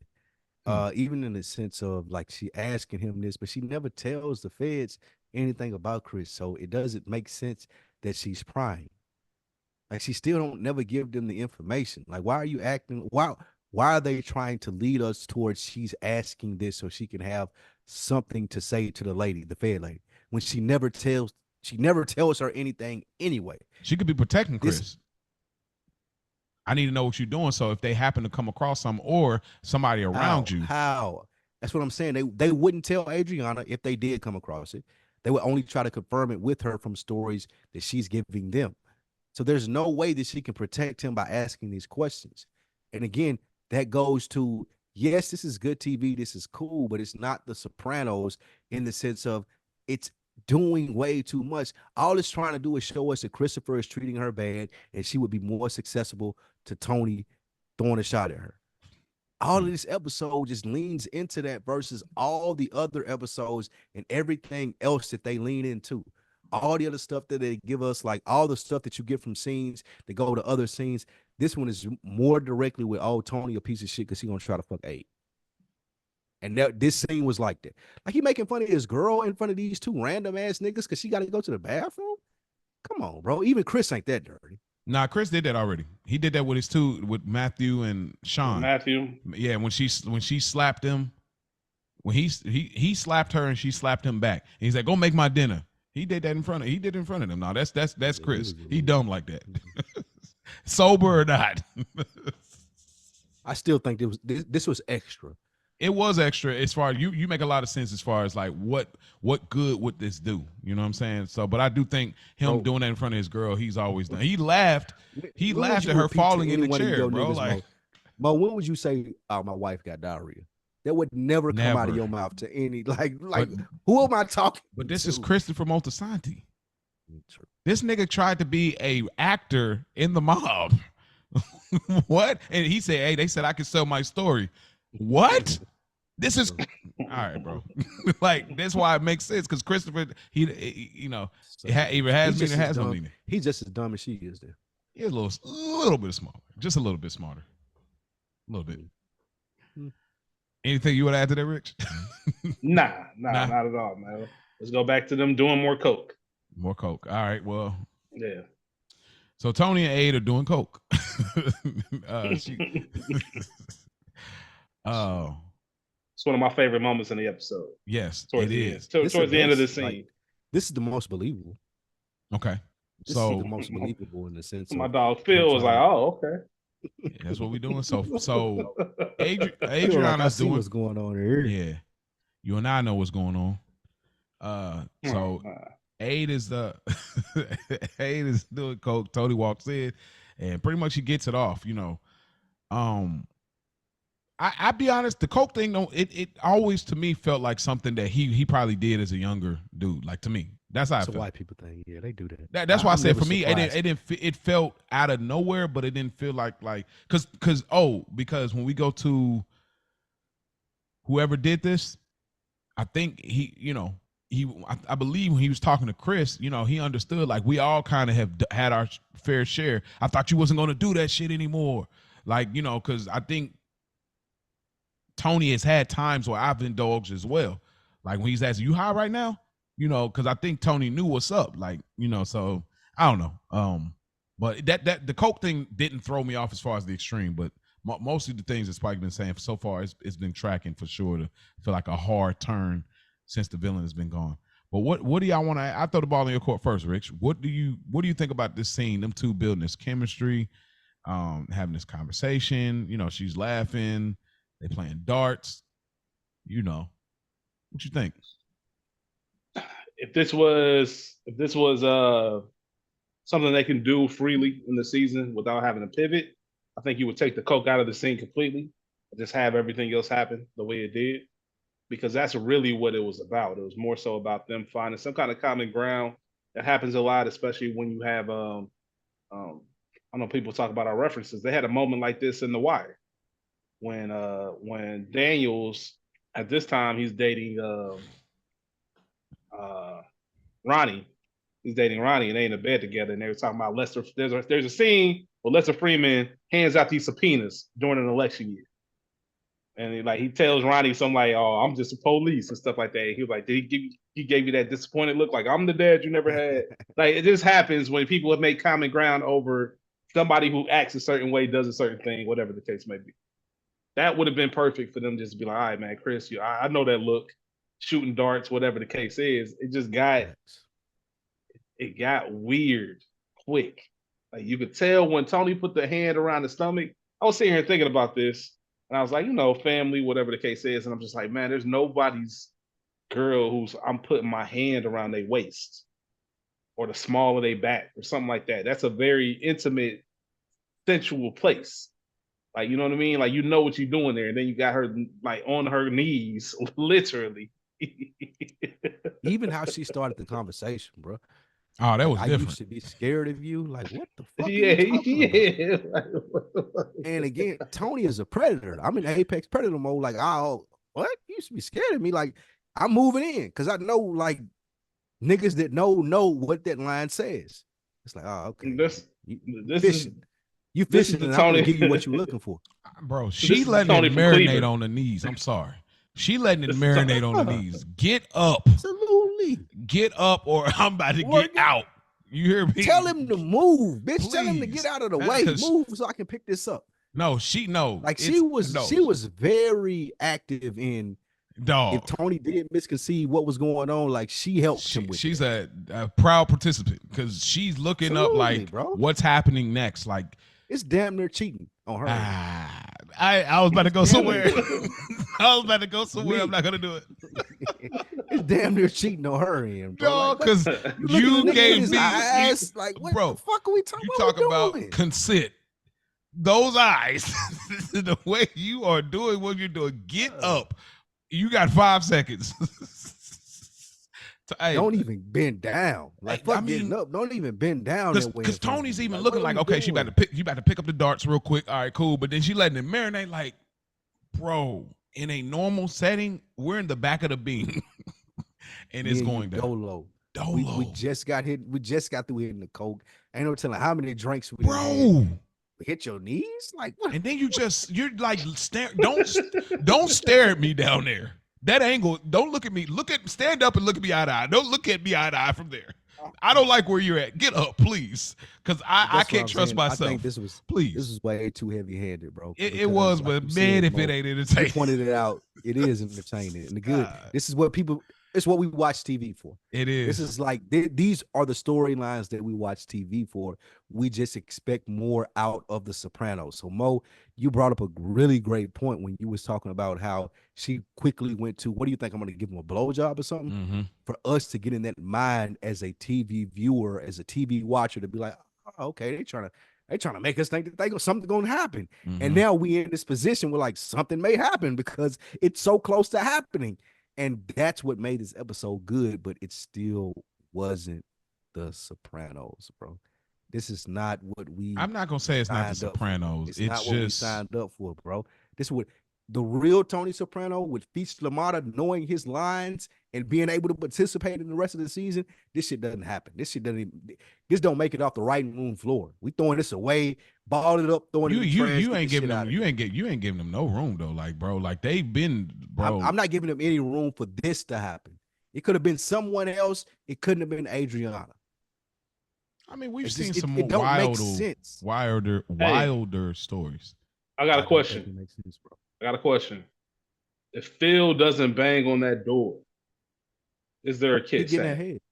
Yeah, he getting ahead. Well, he I was about to ask about the kids. That nigga's right there. Nah, next dinner is being served. Uncle Junior gets head. Like, yeah, like hey, Adriana gets head. I was just, hey, hold on, man. I was just trying to figure out about the kids, man. That nigga Spike say, that head comes in her mouth. You're going back down to the second floor. Like after the kiss, you're going back down. Hit the elevator, but go back down to the basement because that's because that look, like the way she's like biting the lip and looking like. Stop looking at me, bro. I'm so glad. Stop looking at me like this because I'm going to violate my cousin right now. Like, stop. Even Tony said it with Melfi too later on in the episode. You only get one of those. You only get one of these freebies, bro. Man. Do y'all got this pulled up? This actual shot. I'm looking at it right now. Yeah, bro, absolutely. Like, I'm looking at it right now. Because he said, "Come on, get up," and then she's still looking at him like it's your move. Are you sure? Bro, are you sure you want me to get up? If you want me to stay down here, I'll stay down here. We ain't that strong. Women listening, men, we ain't shit. We ain't like we. That's not any indication of what she wants to do. But us as men, we looking at it like, shit. I forgot everything. I forgot everything. I forgot everything. Yeah, that is exactly what they're trying to portray in this scene. I really want women to understand. We get it. We know that don't mean anything because she down there picking shit up and she looked away. We know that. Yes, we understand that we're not that misogynistic. However, as men in that position, and we looking and we like, oh, god damn, man. Yeah, and I'm on coke. Doing? I just did coke. Let's be clear, like I'm high. My mind is racing right now. Yes, bro. I've been drinking. Like, come on, bro. And I've been trying to chill. I've been trying to play it cool. Y'all remember when Miles fucked Cousin Faye? Right after they kind of looked at each other dirty and soul food. Miles cousin of Faith. The cousin, And right after they looked at each other, like, damn, man, we was just caught up in the heat of the moment. Like, neither one of us meant that shit. No. I still get weak because that nigga. But hey, I still get weak because that nigga Miles shot the club up. That nigga ain't mad. I ain't never trying to be that impatient. That nigga walked the sheets. Insane. I'm nutting at your cousin. That shit crazy, bro. First time I met her. Going on? First time. Bro, I put it all on the line. What Like, in the fuck? bro, we will deal with the repercussions tomorrow. God, you talking about a nigga that don't care, bro. Come on, bro. There's a lot of things I could go further with it, but I will let it marinate because there's so much that right there alone. Soul food. If we did a soul food review, that scene right there, like that, we have a whole different spin. But shout out to Culture Garden for their soul food review, man. Yeah, man, that nigga Miles is wild. Hey, but I love it as we wrap up this scene though. I love they're acting how guilty people act. So Spike, to your point, to what you just said, Spike, you're absolutely right. Men ain't shit. That there's nothing Adriana did to indicate that's what she wanted. However, in the world of Sopranos, that's what they were laying it on. Like that's why they reacted this way. You know what I mean? I'm separating real life versus what they were trying to show us in this scene. It was definitely there. You saying like prior for the kiss? No, just in this scene right now. Like we knew Adriana was ready. Like that kiss was gonna happen. Oh yeah, because he flicked her hair a little bit, then they got a little closer. Yeah, she got up and she was lingering on her knees a little bit too long, like you said. Then you get the knock on the door. Well, I'm saying even when she got up though, not just the knees. Just even that. Yeah, I'm just talking about towards the end of the scene. Oh, okay, gotcha. Where they're looking guilty, they're acting guilty, like they're trying to hide the coat. The whole like Adriana checking to see is it okay to open the door? Like, what you mean is it okay? Like you look guilty right now. And Tony does his best to try to play it off, but when Phil and Joey Peeps come in, I love Phil the way he looks at Adriana like locked doors, late night, you looking jumpy. Mm-hmm. Does the double take and stuff like that. Like, all right, man. He looked back twice. Like, I know what time this is. Yeah, my man Phil gonna hold it down though. He like, hey man, you know. Hey man. We know why you mad, nigga. I ain't even tripping. I love Phil, bro. It's crazy. The slow build with Phil is so great because like just how he becomes such a bigger player in this world is fire. That's the OG way of saying like ain't nothing got to be said. Mm-hmm. I want you to know that I know what time it is. Yeah. Like, I see you moving funny in the light. Ain't that your nephew's? Oh, okay, then. All right, that's what you got going on. Okay, ain't got nothing to do with New York. You ain't gonna hear nothing. Hey, you ain't gonna hear nothing. You gonna hear nothing to me about it, but I want you to know that I know. Yeah, he probably like, is she any good? Nah, it's a little reference, y'all. Please, we love you, women. Yeah, in the world of Tony Soprano. Episode 3, season 5, episode 3. That's a reference. Yes, please. We go to the next scene. Tony finally is back to the Melfi sessions. And man, what a way to get back. You would think he would have came back for so many other reasons, but it makes sense. I mean, obviously he talks about the Adriana thing, but not, the cancer thing obviously should be a part of it too. But he's finally back after, I don't even remember his last session in the last season. Y'all let us know what was the last session in season 4 with Melfi. But here we are. It seemed like it was the first time in a while. Yeah, it's definitely first time this season because he was obviously trying to, pursue her and, Yeah, your lips. Yeah. What's your face? Your mouth. All that. Nasty. Yeah, he was a wild boy for that. Tony filthy, man. He was filthy. I mean, you couldn't blame him though. But Tony says he always thinks, which to me would be true, but he always thinks, and I do believe that with the exception of women. What do y'all think about that? That's just one thing I wanted to drop in there. What did y'all think about this Melfi scene? Him being quiet for a while, trying to reestablish these sessions, and then apologizing for like, all right, I get where I was at. I don't know how genuine it was or how far the extent of the apology was, but what do y'all think about this first session back with Melfi? Felt like he needed it. I feel like we needed it as fans. This was one of the true things as far as this episode doesn't feel like The Sopranos because of all the other stuff that they were doing. Someone was smart enough to say, throw a Dr. Melfi session in here. That's what's gonna bring it back. That's what's gonna keep us grounded. And it worked. Like without this session in this episode, we would have been like, like something seems different. Like it ain't how we sit here and figured it out because they got rid of feats and it was casting stuff. Like we were able to figure that out because we're diving into the Sopranos episode by episode, scene by scene. This is something that we're doing. For the casual fan, though, without this scene, it's like, what is this though? What are they doing? But the Dr. Melfi scene in this scene, her reading Tony getting his thoughts off, it made it seem a lot more familiar than the rest of this episode is. So I think it was much needed. Great call. What, Rich?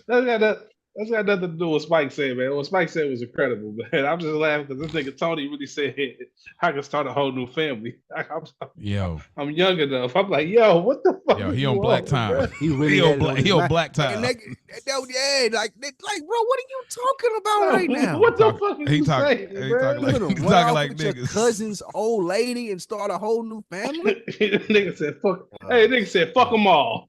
He said fuck them all. Like, bro. Somewhere under the like, bro, what are you on? This is not Disney, nigga. Like, you don't just get to refresh. I would take this woman to say fuck all y'all and start a whole new family. And he said, I'm still young enough. I'm still young enough to do it. He really is. Get the fuck out of here. I know that's what made the whole shit funny, man. I love how, that's why I love therapy. Look, Dr. Melfi is all of us real Soprano fans. Like, what the fuck are you doing? She didn't gotta say it. Yeah, she just said, looking at the screen, like we looking at the screen for this episode. I'm like, man, what the fuck is going on? What are you talking about right now? Yeah. And then he does the ration. Go ahead. I was gonna say just his rationalization of afterwards, he's like, all right, man, there's no way I can do this. Carmela, let's look at the logistics. Carmela will hold me financially. Like, I'll never be able to live that down. Keep in mind, not once is it like that would break Carmela's heart, that would hurt her. I don't even know, and I know they're separated, and Tony's trying to act like he doesn't have that connection with her right now. If they were together, I don't know if he was still with. I think his first instinct would still be like, financially, I get screwed. Chris, it'll kill him. Like, I've been trying to make him my number 2, but it's like Tony's really trying to find ways as to why he shouldn't do this. Like, are these reasons that I'm saying out loud good enough to not go there? Because every single time I'm trying to stop myself from going there. Because now I know the green light is here. Like she's pretty much told me without telling me that she's going if we in the right position again. And I forget as Kanye said that one time, man, how you stay faithful in a room full of hoes, you leave the room. Yeah, that's how you stay faithful. You leave the room. Yeah, like Tony's trying to make sure he's not in the room again for something like that to happen. Mm-hmm. And I love these therapy sessions because that him saying like I could run away with her and start a new family, he would only say that in therapy. He wouldn't tell anybody that because he knows how crazy it sounds. The same way Artie was saying that about Adriana. Adriana must got that. Hey man, Adriana must be out. Yeah, man, because Artie was on it too. But yeah, she needed Artie Bucco for real. I said that before. I think in the old season. I said that's what it's the want versus need. Artie Bucco would have. Yeah, he would have been the sustainable. You would have never got the fate that you got. But yeah. Wonder what the shit hitting for. Real niggas is curious. You know what I'm saying? Huh? What Aid out here doing, man? Hey, got niggas. Hey, that nigga was ready to leave Charmaine. Bro. Tony up here like, man, I can run off with her. Yo, Aid out here. Hey, this man was ready to leave Jersey and everything. Like, put your mother on the phone. Bro, this session. I ain't never coming home. I ain't never coming home. This session right here, in real time, on the first time, I mean, I may stand alone in this, but the listeners that are maybe new to Sopranos, some that have watched it a few times, this session is where we still had that hope for Tony. That, somewhere down the line is going to change because she was like, you made a good step. You stopped yourself. You didn't do this. And she's like, that's growth. That's progression. And so this was like one of those moments. It's like, okay, we got hope for the mob guy. He's going to change, Obviously, we'll get there as far as that ain't quite how plans lined up. She did a great job of like telling him why it was out of place. Like even bringing in the incest. Like, come on, bro. this is literally your family. Like, what the fuck are you even talking about right now? Right. Dr. Melfi was amazing in this. It's not really incest, but it's not. But because they ain't her married. to even, that's what I'm saying. That speaks to the brilliance of her in this scene to bring it up and be like, come on, what are we doing? Yeah. And he used to talk about, I always think she's like having sex with your mistress's cousin.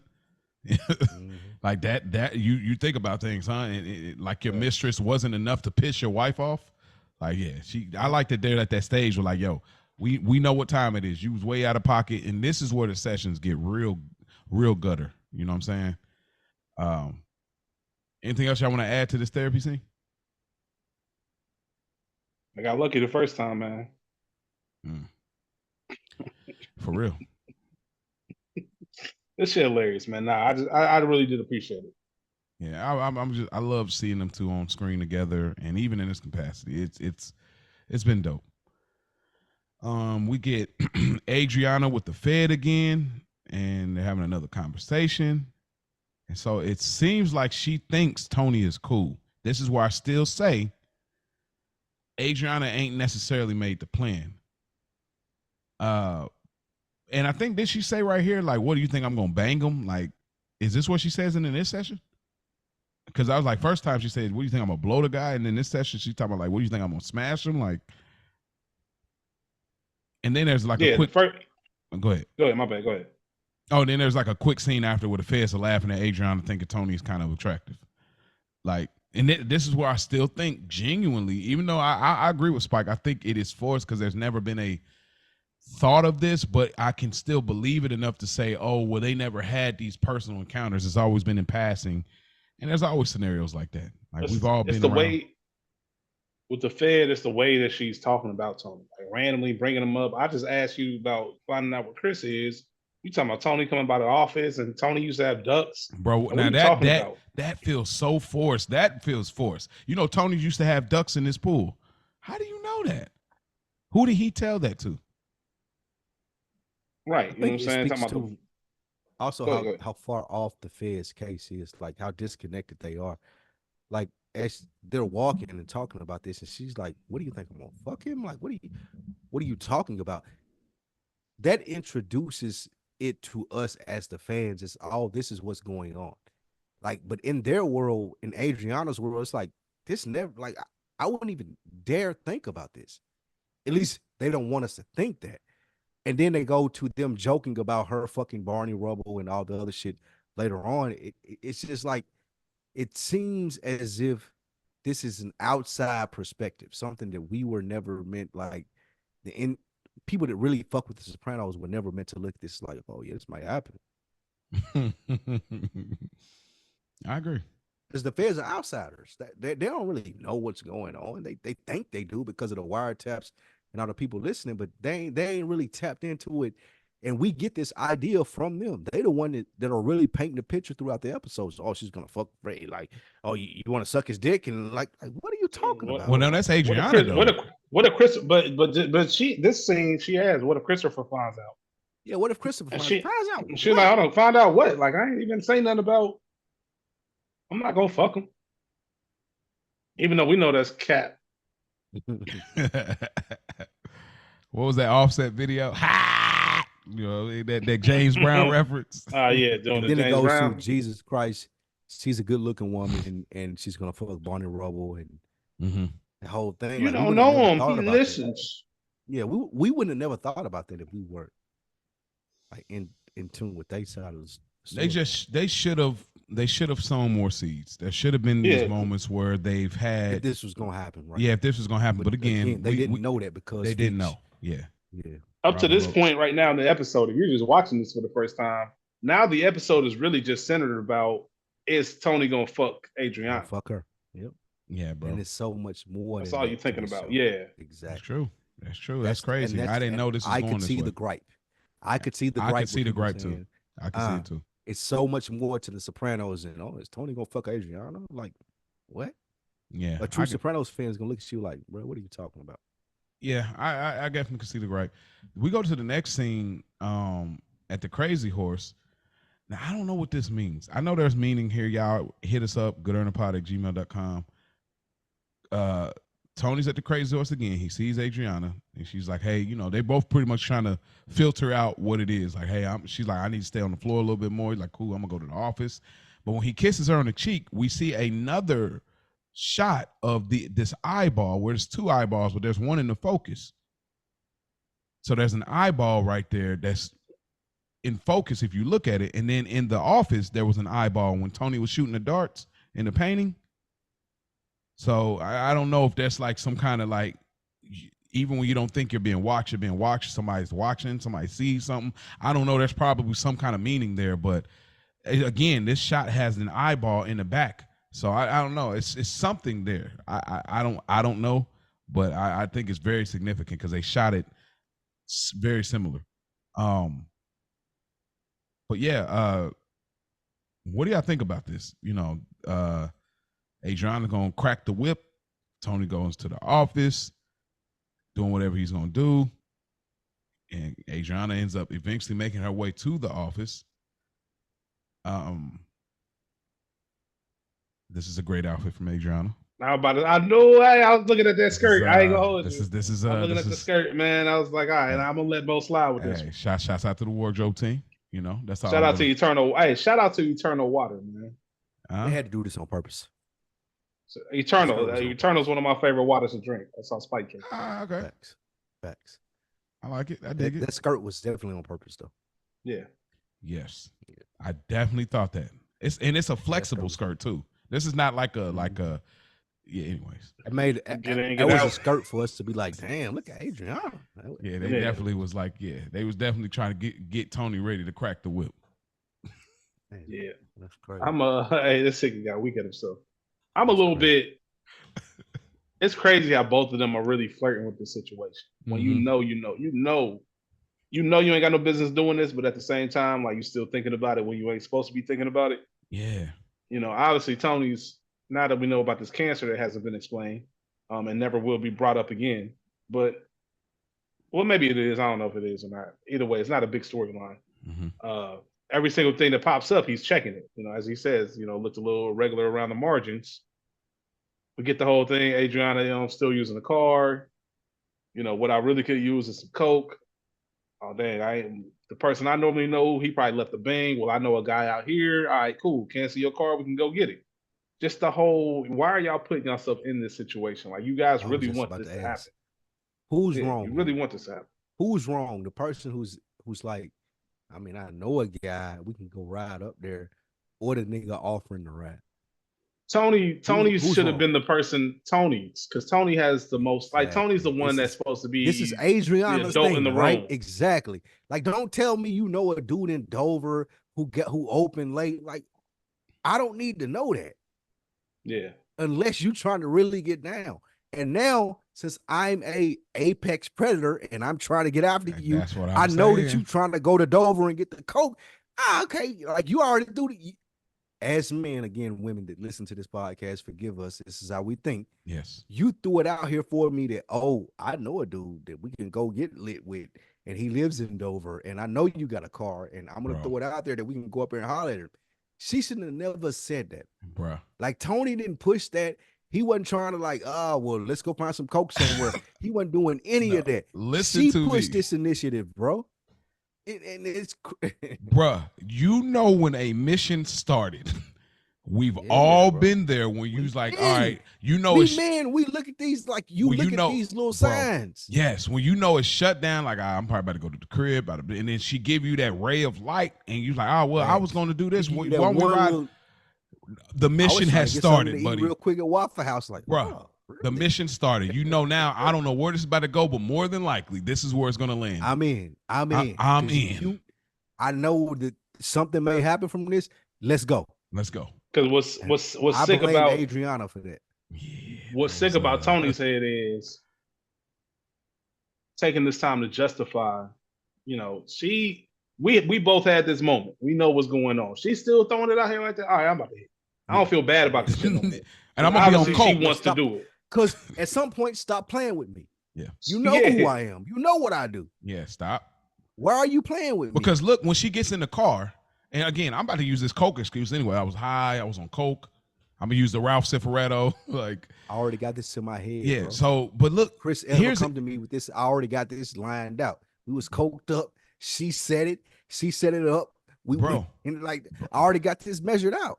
Yeah, and so look, so it's still a bad look, man. It ain't nothing you can say, man. That's a terrible look. But look, so they get it's a horrible look, but it ain't Tony's fault. No. But here's the thing: they get exactly. They get in the whip. They riding out.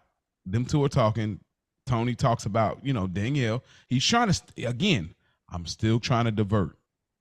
I'm diverting from like, hey, we riding out, but you know what? I would like you to hook me up with your girl Danielle. You remember when she came to the crib? She was fine. I thought we had something there. Obviously, we know that's the undercover fed, and so there's that moment. And she died. She died at the picnic, but she's like, who really likes you? This girl or whatever. She's ain't she like 30, which is a crazy line from Tony. Like that was like Tony, nigga, you're 50, nigga, you at least 50. Like he talking about like, ain't she 30? Like that was too old. But like that to me, that shows that, oh, you're okay with how things go in this world. You've been at movie night with Carmela. No, his wife. Y'all been to the gym together. Y'all been to movie night together. But you're talking about, who really likes you. So, so you know about the Gumar life. So now you're putting me in a position. Come on, man. Come on, man. Like as soon as I heard her talking like that, I said, oh, okay, you know what this is.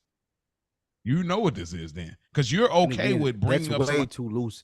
Again, that's way too loose for the Sopranos world. Like we don't expect Adriana, like you said. You gave a great example of. I watched movies with Carmela. That's my homegirl. That's my cousin. As far as however they do the Italian Soprano shit, as far as being related, like I'm not going to softball my homegirls to you so you can smash them and they can be your Gumars because I know your wife.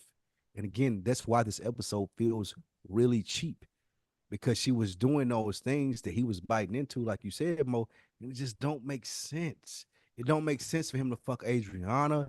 It don't make sense for him to fuck any of her friends. None of this makes sense in a Sopranos world. It makes sense in I'm a mob boss. I ain't Tony Soprano, but y'all looking at a mob show and y'all looking at organized crime, and this is the type of character that you would expect from this person to be. It makes sense in that world, but not in a Sopranos world. So that's why it's cringe-worthy. It makes sense in a Cleaver movie. Yeah, of course. Like in a Cleaver movie, this is cool. Great pull. Great pull, Rich. Great pull, absolutely. When people get to that later, they'll that's understand a forward what you're pull. Saying, but like it don't make sense for Tony. Forward pulls inside. We gotta grow up. I'm a Toys R Us kid. A forward pull. Yeah, man. 37 showing up as a 7-year-old, man. My bad, y'all. Why did you do that? A forward pull. Now I got a second. You said it. Well, I wasn't thinking that way. When you say forward, like pull, Tommy, now. like Tommy and Goodfellas, you said it. I didn't say you said it. That now it sounds crazy now that you stop it like, whoa. Hey, so you could have just said pool. You could have just said pool, man. I mean, you added the forward on there. I mean, in future pool, is that better? Like, I don't know. That sounds crazy. That sounds crazy. All right, man. Yeah, there's a million reasons why this car ride should not. Well, because you think about a later scene where she says, "Oh, if that was Chris, I would have killed him." Okay, well, yeah, because it's a bad look. You know it. You know you're not supposed to be there. I'm not riding. I'm not riding with you at 2:00 in the morning. Even if we are doing innocent shit, bro. Let's say we both know. Yeah. Let's say we both know we do want to do something. Tony, we just do getting the food, any of that. Like to think about this, man. Listen, when it comes to talking about men, driving to Dover, so driving out of our way. Like, you know what that's about. That's not to be super nice at 2 a.m. Like, nah, man. Everybody to answer that. Yes, man. Like the end result of this evening is me getting some neck, me getting some cheeks. That's how I'm expecting this evening to go. Mm-hmm. We're doing twofers. Yeah, man. Like I'm not that bored. Like at some point, this is gonna get brought up. Yeah, I can play cool. I can kick it now, but at some point. It's gonna be like, yo, so what you about to do? Do the math. And again, for the female listeners that listen to this, so that's how we think as men, bro. Like that's just it. It ain't no secret sauce to it. It ain't like if you're giving me all of these signs, well, not even signs. If you lead me in the direction to, it's gonna be easy. Yeah. Like this, it's a layup right here. Yeah, I'm going to act like it's going to be a layup, and yeah, we're going to Dover. We hanging out at 3-4 in the morning, and whatever happens, happens because I feel like this is a layup. Yeah, she never made Tony feel like this is going to be a difficult 3-point shot, a half-court shot. It's not an and one, a mid-range two. Yeah, all of this is like everything that she's presenting to Tony is like, oh, this is a layup. All you got to do is Tony, go through with it, bro. Mm-hmm. And I'll be the first to say Tony wouldn't have tripped if it didn't happen. Yeah, I don't think he would have tripped if it didn't happen. Tony wouldn't. It wasn't gonna be. But cool. It was going to get brought up. Mm-hmm. Mm-hmm. I ain't a chump. You ain't gonna put this right here in my face, and I ain't gonna act on it. Yeah, that's not gonna happen. I'm totally we ain't gonna do that. I gotta act on it. Yeah, it's a mindset. For the women, listen. Hey, shouts out to our queens, man. Thank y'all for tuning in, and thank y'all for being understanding. For me, this is a complete an Adriana thing. Like she did this is, and we not. She led this way. We're not trying to mansplain. Misogynistic. It may be mansplaining. Okay, cool. Maybe, I get it. However, women that are listening respond to this and tell us what you think. However, women have the power. They can be like, absolutely, bro. I ain't riding with. I don't know no coke dealer in Dover. We ain't riding together for 2 hours, maybe an hour, 30 minutes. We ain't riding together that late at 2 o'clock in the morning. We ain't doing none of that. You can take me home where I can wait for my driver, and that's it. That's what I expect out of a sensible woman. If you are listening to us, men, women listeners, if you say, I've already made peace with, okay, nothing's going down. Look, I holler at you, I see you, and you say, oh, I know somebody. Okay, so now you done gave me the hope, and then you say, oh, they're in Dover. Now I think something else is going on. Now I think something else is going on, and like I know how, in my mind, I've done the math. I know how far Dover is. So if we're going for, I don't know what the time is. Chris Falone, let us know the distance. He's our New Jersey connect. Shouts out to him. But like, if I'm going from Jersey to Dover, however far that is, and at 2 in the morning, oh, we're building towards something. All of us men have been on a mission where you knew you were about to go way out of your territory for this. Like we've all been there. So you giving me that hope. Oh, we got to see where this goes. So, but nonetheless. And they say it's about 40 minutes Dover to New Jersey. Oh, okay. That's a typical Atlanta drive, probably typical Florida drive, probably typical Cincinnati drive. I don't know. Like it's not. Yeah. If I'm in the A and it's like, oh, let's make a 40-minute drive. I'm doing that. Thinking I'm going to get some pussy or let me go home. I do that every day for work. You're doing. I do that every day for work. I do more than that for work. So if you're giving me that nod, hello. You're thinking, oh, let's do this. Yeah. Yeah. If they tell me for Cincinnati terms, anybody from Cincinnati, if it's 2-3 in the morning, I'm tired. So I go from College Hill to Middletown. Middletown is like in between Cincinnati and Dayton. I'm not doing that unless. Like, I don't care how cool they are. I ain't even taking you up there to get no coke. I don't give a fuck about none of that, man. I'm tired. I'm going home. That's the only thing that can make a man pivot. Oh, you know what? Matter of fact, sure, man. I'm down. Let's take this trip. Yeah. And Tony needs his thrill because he's a single man. He's recently single. He ain't been single for over 20 years. So, now it's, I didn't get to say this before, but shouts out to Amanda. I think she said she's from Indiana, my home state. So shouts out to her. Yeah. Look at him. So here we go. They get in a car accident. Which let me be the first to say. Yes. Hit the raccoon. Oh, absolutely. A deer is one thing. That raccoon would have got ran over. I'm sorry. Bro, in the Cadillac like this, but again, it speaks to Tony's condition later, right? I think that's a subtle Soprano brilliance there, how Tony feels about animals. He would get out of the way to not kill an animal, but he won't go out of the way to kill a person. I think that speaks to that. But yeah, so he ended up swerving and the black caddy is done for. I'd imagine in real time this was probably like, and they let it breathe too. Like this could have been the end of Adriana right here.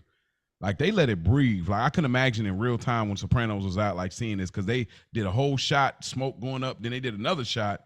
I'm like, damn, somebody dead. You know what I mean? But they obviously that's not how I play. But back in the day, I can imagine on a Sunday, like, oh my gosh, what you know. We're going to the next scene, and now the connection is there. We get both of them in the hospital, and black alert. We get my man Hill Harper as the black doctor here. That's true about his mom's. Oh yeah, yeah. His mom really was the first. Hill Harper, his mom, really was the first woman, the black woman, to practice medicine in Delaware. I believe she said, "Yeah, practice medicine in Delaware." That's a true fact about him. How do y'all feel about how he played? How do we feel about you thinking that Hill Harper's better than Jamie Foxx? It's crazy. I mean, hey, that's insane. Nah. Yeah, that's how we feel about that. But anyway, I mean, Jamie's better than Hill Harper, but I was being like I was going out there with it, but like I think Hill Harper is still an underrated actor though. That nigga said it like he didn't even want to admit to that though. He said it like, damn man. Y'all hey, that's what like it ain't a proven fact though. Like what? He said it like the Jamie about Jamie and Hill. Y'all gassing them still. There's nothing y'all could convince me otherwise. Let's move on. Y'all can't convince me otherwise. Hey, one of the funniest moments in this episode, man, was when Tony asked him if he did all the tests. And he said, man, I'm a Johns Hopkins graduate. My mother was the first black woman, or my grandmother was the first black woman practicing medicine in Delaware. That nigga told us, hey, take it easy. I wouldn't even try to do all that, bro. I don't even care about that's why I figured like Tony, that's nigga shit. That's nigga shit. Like that's why I was trying to figure out like what again, like what Spike has been saying, what did he gather to say, you say that you take all the tests instead of say, yes, I did. Like I guess it just, and again, it's always kind of this scenario, which is why, you know, when we speak to many Saints in Newark, why they don't really, I feel like they don't know how to really write black characters. Because I think this happens in medicine all the time, man. Not just black people. I think minorities. I think they're undermined as far as it's fine, but your knowledge and like I don't want no black doctor.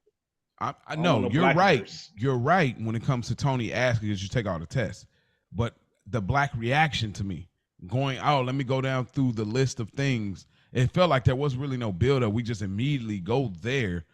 And I don't know if I would have. It just feel like it would have been. I don't know. It just felt like it felt like a reach to me. I'm sorry. It just felt like a reach. Are you looking at it from the Sopranos standpoint? Or are you saying if you were Hill Harper's character, like a Sopranos standpoint, you wouldn't even explain all of that? No, Sopranos standpoint, like just writing him to say those things to make him be qualified off of him asking that you take all the tests. I think he was just probably tired, man. Yeah, just because I'm a black dude, like you ain't. I see shit like this all the time. This probably was one of the moments, like, bro, like you ain't about to come in here and play me like I didn't run all the tests. But just like anybody else at their job, you know what I mean? Like I know what I'm doing. I work here. Like you know what I mean? It doesn't matter how simple, how heavy it is. Whoa. This is one of those like I work here. I think question 2 should have been that. What's that? I think this like Tony asked that, you say yes, and then if Tony rebuttals again, then you punch in. My mother was this, that, all that. I feel like asking that and then going to that. I don't know if they chopped something out. To me, it felt like it didn't fit the response to me. They should have been another like, yes, I ran out of tests. Are you sure? Because blah blah blah blah. Then he runs down the credentials. It just felt like why would he jump? I wouldn't even done all that. If I'm the doctor, I'd have been like, hey man, stay and have another doctor run them in. I don't give a fuck. Do what I was supposed to do. You ain't gotta listen to me. Whatever. Mm-hmm. I get paid. Mm-hmm. I'll check coming either way. You can stay here and waste your time. Bro, you don't understand that. Anyway, there's a lot of places I can go with that. But yeah, anything else you want to add to the scene, Tony? Obviously, he came out, scratch free versus Adriana, and she's messed up, and she got a neck brace. Shouts out to season 1 of Chris with the neck brace. She said he said we should probably talk about it. because I don't think she even registering that it don't matter. This is about to be terrible. Yeah, this is about to be a bad look. Yeah. Yeah, I don't think, because there is that shared innocence of nothing did happen, but that doesn't stop the fact that we know we was wrong for being in that car together at this time, at this moment.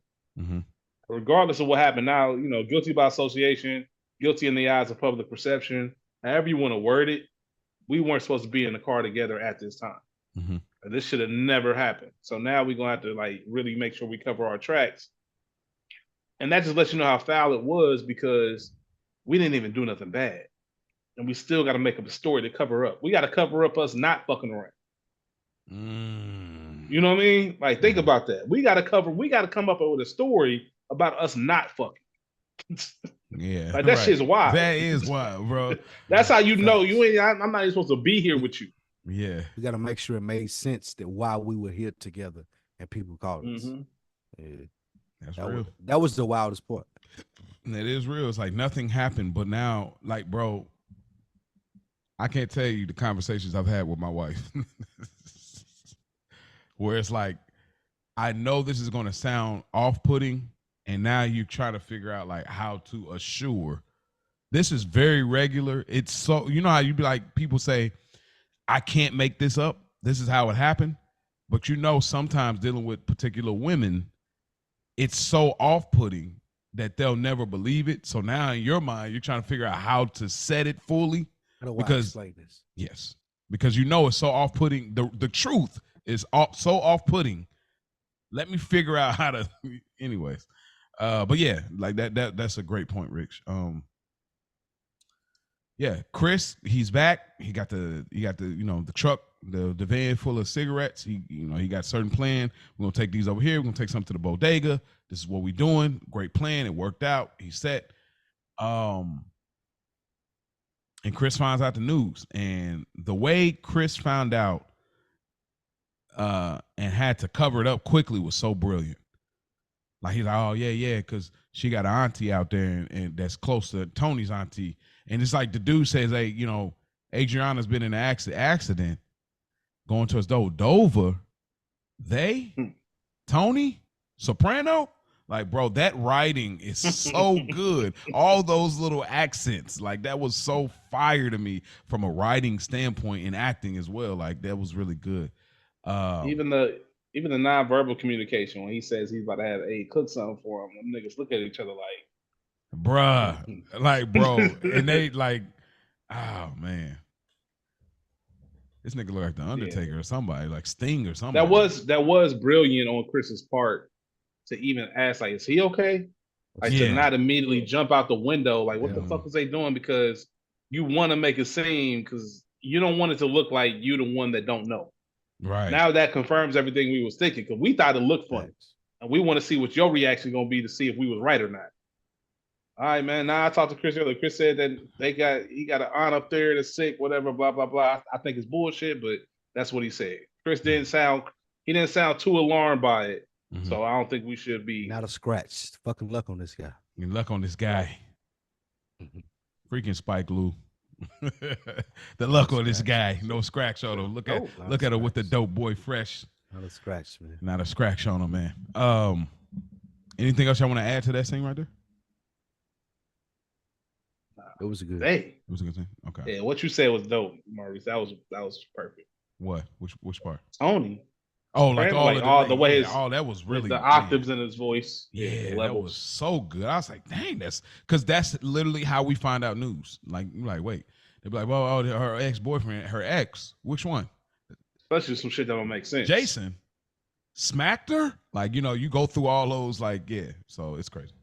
And they immediately jump us right in. I love that they did this. We ain't got to go to Chris, and maybe they did have that shot and they didn't put it in here, but like Chris, we don't get a Chris hospital scene picking up Adriana. We literally get right into the car with Chris and Aid, and they ride home, and Chris is hot. And this lines up for Chris, for me. What do y'all think about this? Because I'll be honest, if I'm Chris, I am fumigating. Like, what are you doing? We know Spike letting it slide. That's a good callback. Yeah, shout out another one of the books. I do need to know what was going on from her. Okay. Not necessarily letting it slide, but I need to know her thought process, her mind frame. Like, hey fam, I'm hearing all this bullshit. Tell me what's going on. Mm-hmm. I do need to hear it from her. Straight up. No, this is 1,000% correct. Like, and you could tell when the shit don't make sense. Like, the biggest thing about this is I don't like being surprised by your bullshit. Like, if you're gonna do some bullshit, don't make me look dumb in public. Like, I'm finding out. Like, even if I didn't have to know about Tony and shit, like, why am I just not? Well, I guess it makes sense. She didn't have his number. That she did allude earlier, so she couldn't call him to tell. That's true. That's true. Yeah. But even then, it looked bad on Tony. Tony, you can call him. Some kind of communication should have been. That shouldn't have been the first time he was finding that out. You know what I mean? And then just him being quiet, and you know how it is, man. Everybody probably done been there before. Like, I just need to know one thing. Like, what the fuck were you doing in Dover in the middle of the night, in the middle of nowhere with my cousin? Like, yeah, come on, man. Like, stop playing with me. I don't care about that. I almost got killed shit. None of that. Like, you got to answer some questions. I'm sorry. Should have made you walk home from the hospital. He was wild. Like, that go more to you having a stupid bitch versus her making like that just speaks to Adriana. Well, it don't speak to like, okay, there's some wiggle room here. There's some things that I could understand if you were an intelligent chick and you could explain them to me, that I could see why this happened. But nah, that wasn't the case. The case was, are you just stupid? Mm-hmm. You had the guards down and he was about to do what needed to be done as far as making you his victim. Mm-hmm. Let me say that's this. what he was mad about. That's what Chris was mad about. Every man listening can relate to this. You know it's true. Niggas know who not to leave that girl on. Exactly. That's a fact. And I'm not even saying it as I'm saying it just strictly in the sense of, good point, Rich. I know this nigga. It's not even about your girl to some degree. I know this nigga. And no, it is a little bit to do with your girl too. It is. I know she can't hold up to this. Like this pressure. Yeah, like but it does put you at ease. What he finna apply, I know this nigga. And what the full court press that he gonna put on, like, nah, I ain't leaving my girl around him at all. And that's Tony. You two in the middle of 2 a.m. There's certain people where you hear, oh, your girl was with this nigga at 2 a.m. Like, oh shit. Like, what? Over. It's crazy. Over. We all know niggas like that. Hey, we know niggas like that, like snipers. Yeah. Come on, they live for, man. For real. 2 a.m. in Dover, record coming soon. I can't do that more. It's crazy. I'm alive in the nighttime. You feel me? That's for real. But it's crazy because it's a hard position to be in. You see her, she's bruised up crazy, neck brace on, and it's like, bro, this is your fee for real. This is your fee. You love her. You decided to move forward regardless of not being able to have an heir. And don't talk to me. You shut your mouth. Yeah, he was so mad, and it's a hard. But I mean, that's who he is. Her, and again, it's good for him taking the anger out on her versus Tony. He just getting started. What you do, my nigga? He just getting what started. You do. You're a coos like Rich did with the whole cold open for me with the podcast in the beginning of the episode. It's what you do. I expect this out of you. I can't expect this out of my bitch though. It's why I'm hurt. It's where I'm like, damn, he got you with that. Like you fell for that shit. Yeah. I mean, you think about it, like you looking at it like this. My uncle, he older than me. Nah, he chubby. Like I need you to be smarter than all. Like I'm just saying, like if I'm Chris, like he said, I got a great head of hair. I could go model probably. It's not about how he looks, bro. This is the boss. Like this is somebody who gets. No. Y'all missing what I'm saying. Y'all missing what I'm saying. There's nothing he could say to make you trans. Like no. Y'all missing what I'm saying. I'm not talking about what y'all talking about. What I'm talking about is me internally. If I'm Christopher, I'm saying, how you let this Nick, like, I don't care if he's a sniper. I'm looking at, I know what I got for real. Anyway, but yeah, that happens. Like there's definitely times when you might see a girl X and break up with her right then and there. Like, you a Spike or so much like, because that sounds like a Spike response too. That's crazy. See your X like you was fucking with him, like, and now you fucking with me, right. like, damn, nah, you upgraded. Yo, y'all remember a cross reference? Y'all remember? I don't know if y'all remember the Seinfeld episode where Jerry was trying to find something wrong with his girlfriend, and he couldn't find nothing wrong, and he found out that she used to date Newman. Mm-hmm. And then he asked Newman, why did y'all break up? And he never got the reason. That burned him up inside. Like, what was wrong with her? Like, even his parents, everybody loved her, but she dated Newman, and he couldn't find out why Newman broke up with her. And that burned him up. That's the reason right there. The fact that you dated Newman is enough for me. I mean, really. Why am I even dating if you dated? Bruh. Yeah, man. Yeah. For real. I had another Seinfeld reference earlier in the scene episode, but I don't remember it now. Chris Tony and Tony, a piece of shit. No pun intended. Oh yeah, Tony and Chris at the Bing. It's a great scene. Tony is establishing power and dominance here. He's getting dog poop off his shoes. He's fresh. He got the brown on with the black with the brown. Telling Chris to throw it away. Yeah, pop this in there for me. Yeah, throw that in there for me. Like, and I'm not moving. I'm not budging. I'm not doing anything. And that's a part of it. Like, that's, if that was Paulie, if that was Silvio, it don't matter who it is. If I tell you to do it, you're doing it. Like, but he's not. He's so unbothered, so unwavered about everything. It's just such a great scene.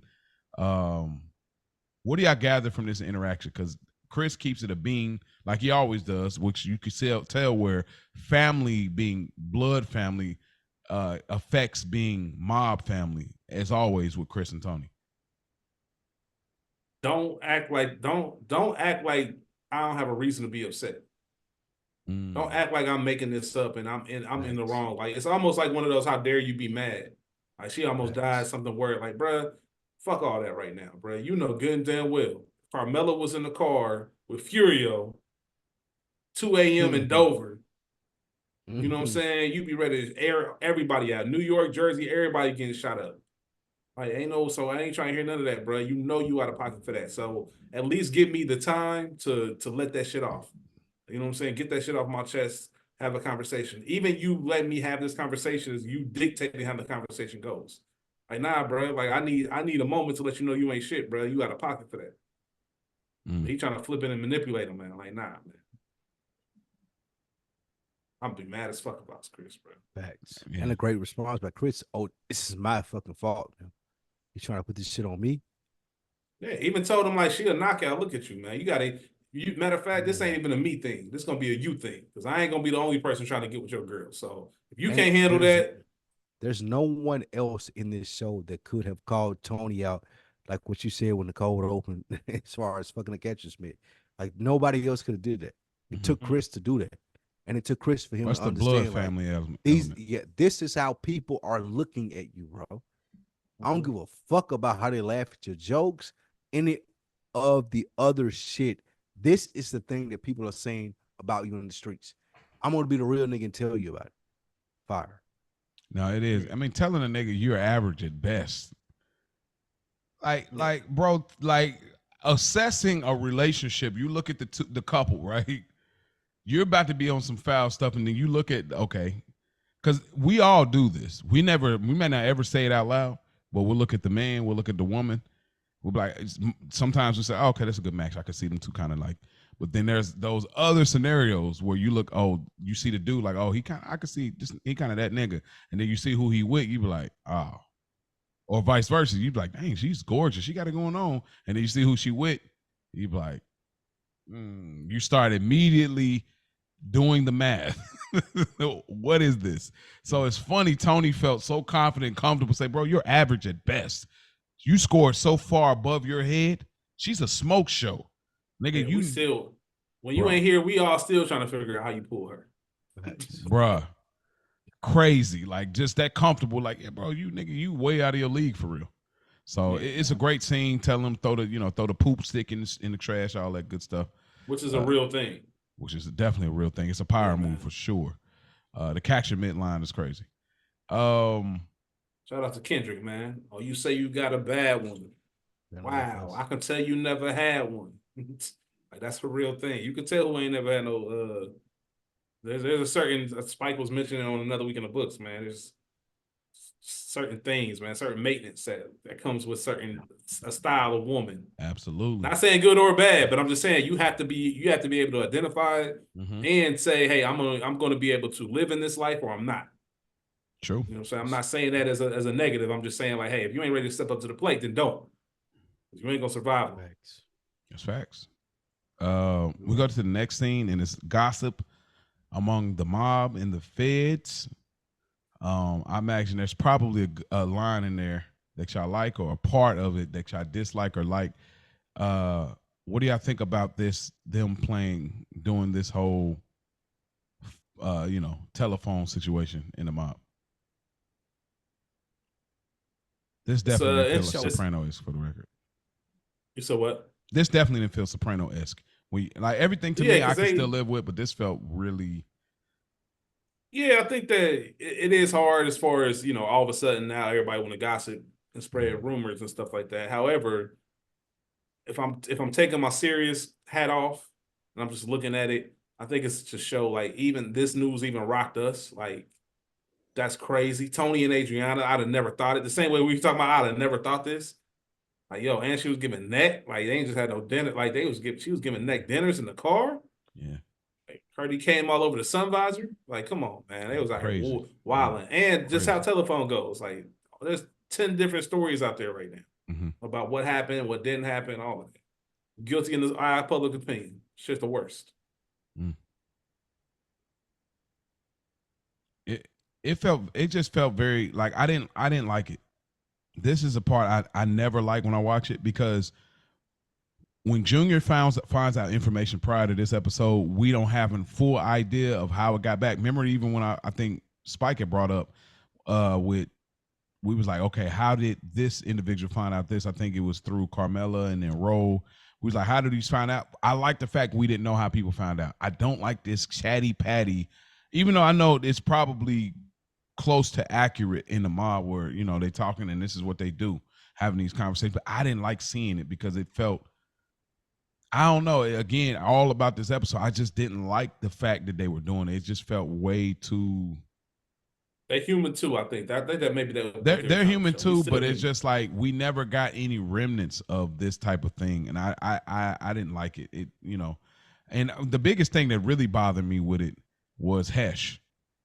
Hesh's comment made me so mad because it's like Hesh always is trying to sound smarter than everybody. The studies show that. Shut up, nigga.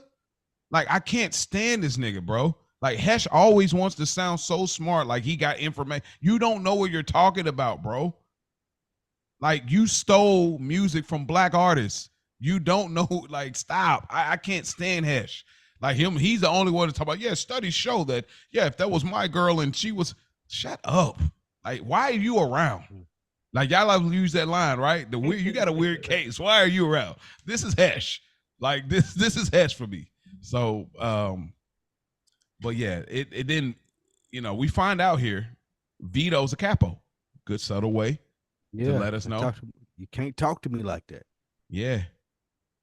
And he says, that pretty little tramp gets up my fight anytime. Vito. Anything else y'all want to add to this scene, man? I could. There's a lot of things you want to say. Yeah, I ain't gonna do it. No, we'll save that. No. I'm not throwing. I'm gonna be all real though. I'm not throwing my sub sandwich on you. I just got this made custom. Give me the banana peppers. I got the light lettuce. Like, I'm not throwing my sandwich.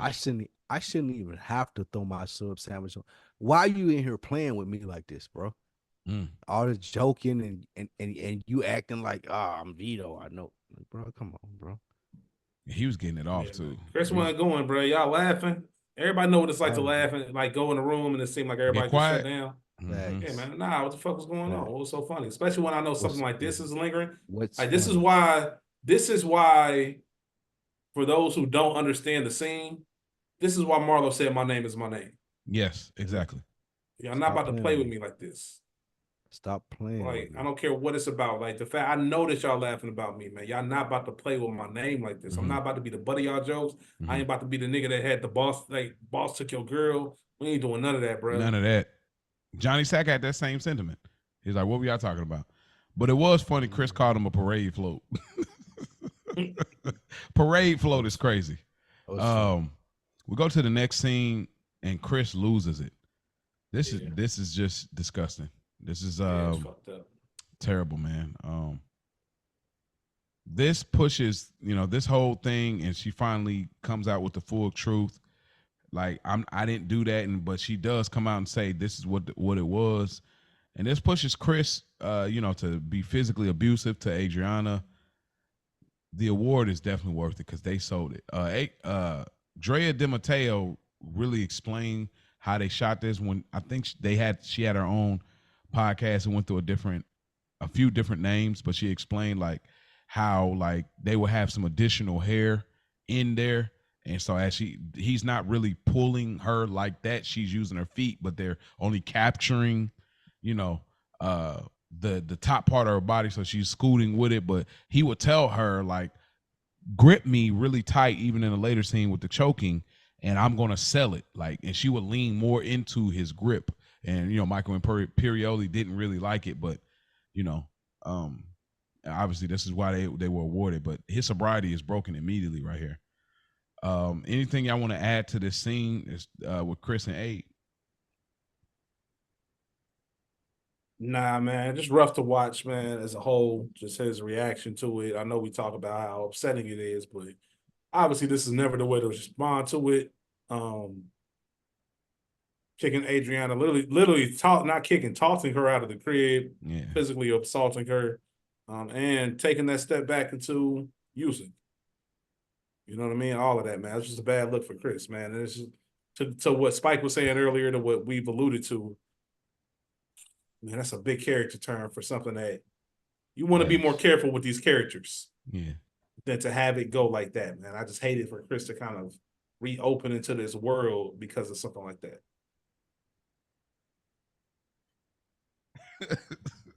What you laughing at, bro? Talk about eviction. See, you fucked up, man. See, I was trying to steer us out of that whole scene. I was trying to steer us out of that whole scene perfectly. Talk about not paying your rent on time. All right. I'm sorry. I was trying to keep it PG. Anyways, I'm sorry. It's been a while since we recorded, y'all. That behavior is never tolerated. That behavior is never tolerated. It's not okay, but we're talking in the world of Tony Soprano. So, yeah, please forgive us and have grace. I'm sorry. I was really trying to get away from it, but it was just a pun. Hey man, the craziest line about it was when she was like, "But I wasn't sucking anybody's cock." Right. It's like damn, like what the fuck is she like? She's like, what the fuck is you? Like she's like, what are you? Why do you? Anyway, all right.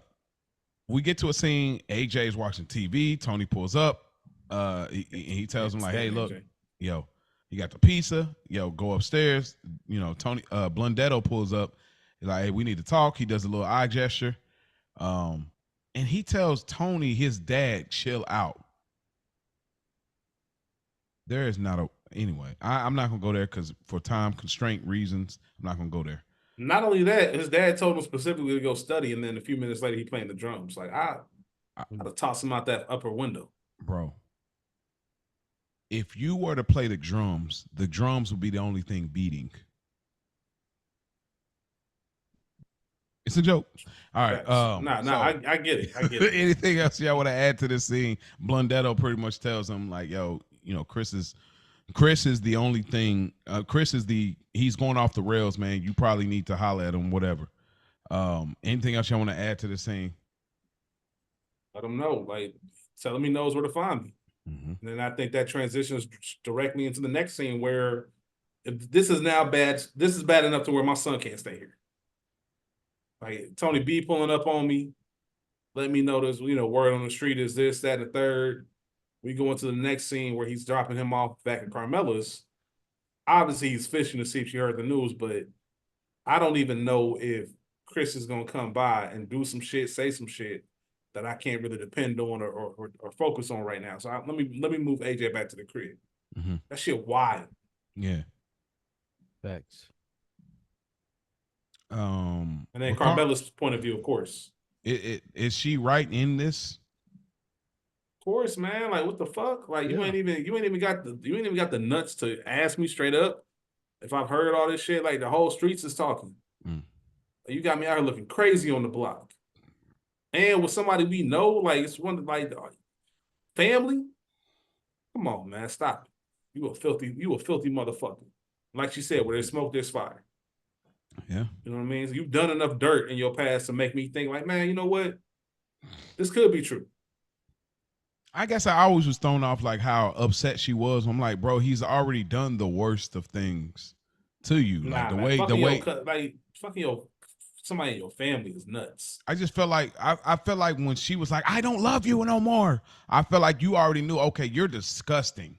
Like I had a shot with Svetlana when your mother died and you smashed her. Yeah. You know what I'm saying? And I just felt like she looked at him like you're already the worst. So to me, it works, but it's still, again, what Spike's been saying, the writing feels like, why is she on another level of upset? We already not together. You already got the crib. I'm already bringing allowances. You already think I'm disgusting. Why? You just heard me going to the young club. Why are you so upset?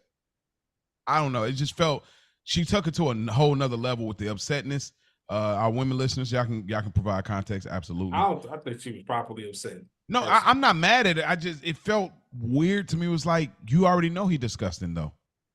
I don't know. I don't know. But I'm 100% Tony too. I'm picking that pizza up too. Absolutely. Yeah, I'm absolutely. I don't know why I always think about Walter White with the pizza. Every time I see this scene, I always think about Walter White with the pizza on the ceiling. I mean, on the roof. Yeah. Now that you've ruined the next scene for me.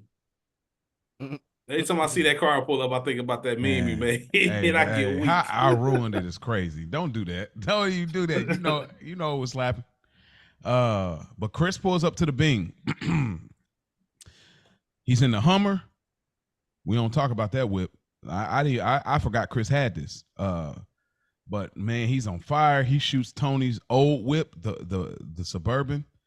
And then he comes into the Bing and he starts aiming his gun and shooting. Now, obviously, Chris knows there's no bullets in here because he's like, freaking gun! Like he's going crazy about it. But he pulls up in the Bing and he's aiming, and nobody knows that the gun is empty except for Chris. But he's aiming at Tony. And then they eventually they get him together and they take him out, and they pretty much say, hey, Tony pretty much is like, look, I'm going to have to get you together, bro. This is, and I count this as a record. This is time number 2 that Tony could have killed Chris. He could have killed him the first time for his highness, like because you're not fit to be in this life, and he could have killed him right here for actually coming into a establishment and aiming your gun at the boss of the family. Unloaded the clip on the old whip. That's the last time we see the Chevy too. So yeah, we don't see the Suburb no more. We don't see the black caddy. What do y'all think about this scene? And we can go from this scene and we could tie it off from the Bing scene all the way to the, him taking him outside and having to aim his gun at him. Puts you in an awkward situation, man, because we talk about favoritism and all that, how much Chris gets away with that a normal person wouldn't do this. There's no way Ralph Cifaretto would have pulled the same stunt and not been left in them fields, the same way. It's interesting, man, because Tony knows this is a side where Tony wrong, but was he that wrong to where you really got a gun and you trying to shoot down the boss? Like, nah, bro, you using again. It's really just rough to see, man. It's really just rough to see because nobody wants to see Chris go out like this. You know what I mean? And I'm gonna die on my shield. I think that's the way Chris was feeling. Like, if that's what it's gonna go, if I gotta die for this, then fuck it. Like, the person I'm supposed to be following, the person that's leading us, like, you up here trying to do some freaky shit with my wife and kicking you. Like, and now it makes sense. You wanted me to go to North Carolina. Like, this is below me for real. I'm driving to North Carolina. Like, man, you had this whole plan tied up so you could fuck my girl. Like, nah, man, fuck you. Definitely looking shady in the light. Yeah, looking funny in the light. Nice. So it's all bad. And then, like you said, it's like somebody mentioned, like it's just Tony B being out there. The whole it felt like Rush television. Like, hold on, do it my way. Like, ain't no my way when it comes to this thing of ours. Facts. Like, there's only one way. And the only reason I can see Tony B being there is because he's actually blood. So maybe because of that, and you're familiar with the scene. But like I said, Tony B's not even a made man. So it really doesn't make sense. Like, even for you to be blood, that's a family conversation, not this thing. That's true. You know what I mean? We about to off you, bro. We about to end your life. Not everybody should be privy to that information. Not everybody should be there if that's the case. Right, so shout out to Tony B for being there to look at it from a different angle, but there's a lot of it that just doesn't connect how it should. What say you, Spike? No, I agree with everything that Rich said. All that shit lines up as far as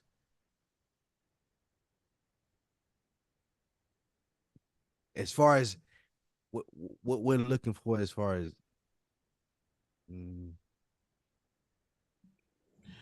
like Tony B stepping in and like, okay, he's only here because it's my cousin. And him doing the thing because this is my cousin. This is what I'm here for. These are the reasons I stepped up for. So yeah. Because if you weren't gonna rock him, Tony B could have told you back at the Bean not to kill him, and let's go straight to the hospital from there. Like, for him to be out there to, he could have stepped out from there, exactly. But he chose to.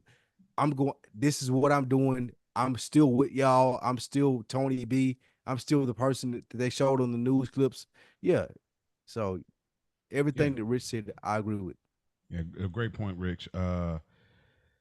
I think that this is real as far as, you know, Tony was in his right. And he asked Chris, he's like, the only way I'm not going to pretty much kill you is if you tell me in your heart that you don't believe I did it. And Chris didn't respond. He just sat there and looked, because Chris like, I don't believe you, bro.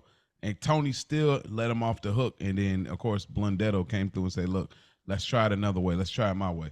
And it worked. Right. But again, man, I know the mob, like, they're looking at Tony real funny in the light right now, because it's like, bro, you get it. We bend more rules than the Catholic Church. You know what I'm saying?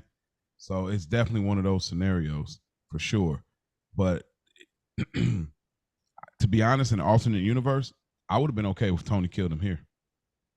Because when you pulled up and you shot my car, if he killed Chris here, I would have been okay with it. Because you shot my car up, then you came and you pointed the strap upstairs. I don't know if the gun is loaded. I didn't hear no gunshots outside. You came into Seal's business and you pointed a gun at me and you're yelling and you're like, I would have been okay if he killed Chris here. That's my opinion. I know it might be crazy for some people, but this is a point where I'm like, oh no, this is you. Yeah, you get murked for here. You get murked right here. But yeah. Right. Let me see where we at. We get the doctor. Yeah, we get the doctor scene. Hill Harper's back out again, and pretty much it's good. Blundetto, you know, he pretty much tells, you know, Hill Harper, he does the thing that the mob does best, where, you know, he says any gunshot wounds or any broken kneecaps, which is another way to say, hey, if you don't do this, you're going to get a gunshot wound or a broken kneecap, you know, like we've seen in other episodes. But again, I don't believe him.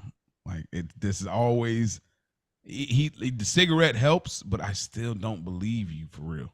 So, but anyways, they end up bringing him in the car, and, you know, pretty much Blundetto locks in on his education from prison of what he believed, that how it's not possible, and pretty much Dr. Hill Harper confirms that. Anything y'all add to that part of the scene, or is that pretty much straightforward?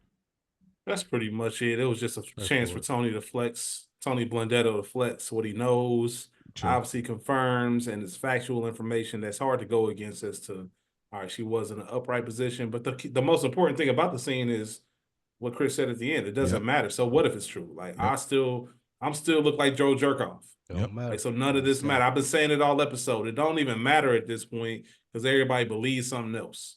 Yep. And I'm the one out here looking crazy. You get to walk away like you got the neck. Yeah. I'm the one that got to go out here and say, "Oh, your girl," you know what I'm saying? Tony took your girl. Mm-hmm. And it seemed like that registered for Tony. Like the look that he had when Chris left, it seemed like, oh, I get it now. Now I see what it is. It's not that I didn't do it. It's that it looked like I did it. Because if everybody thought that Furio fuck Carmella, bruh, come on. Yeah, that's true. It will be different. We get Tony in a Melfi scene. I don't really have nothing to add to that. I don't know if y'all do. He might not even be fit to be boss if people thought that. They might look at that as weakness. I definitely take Tony up out of there.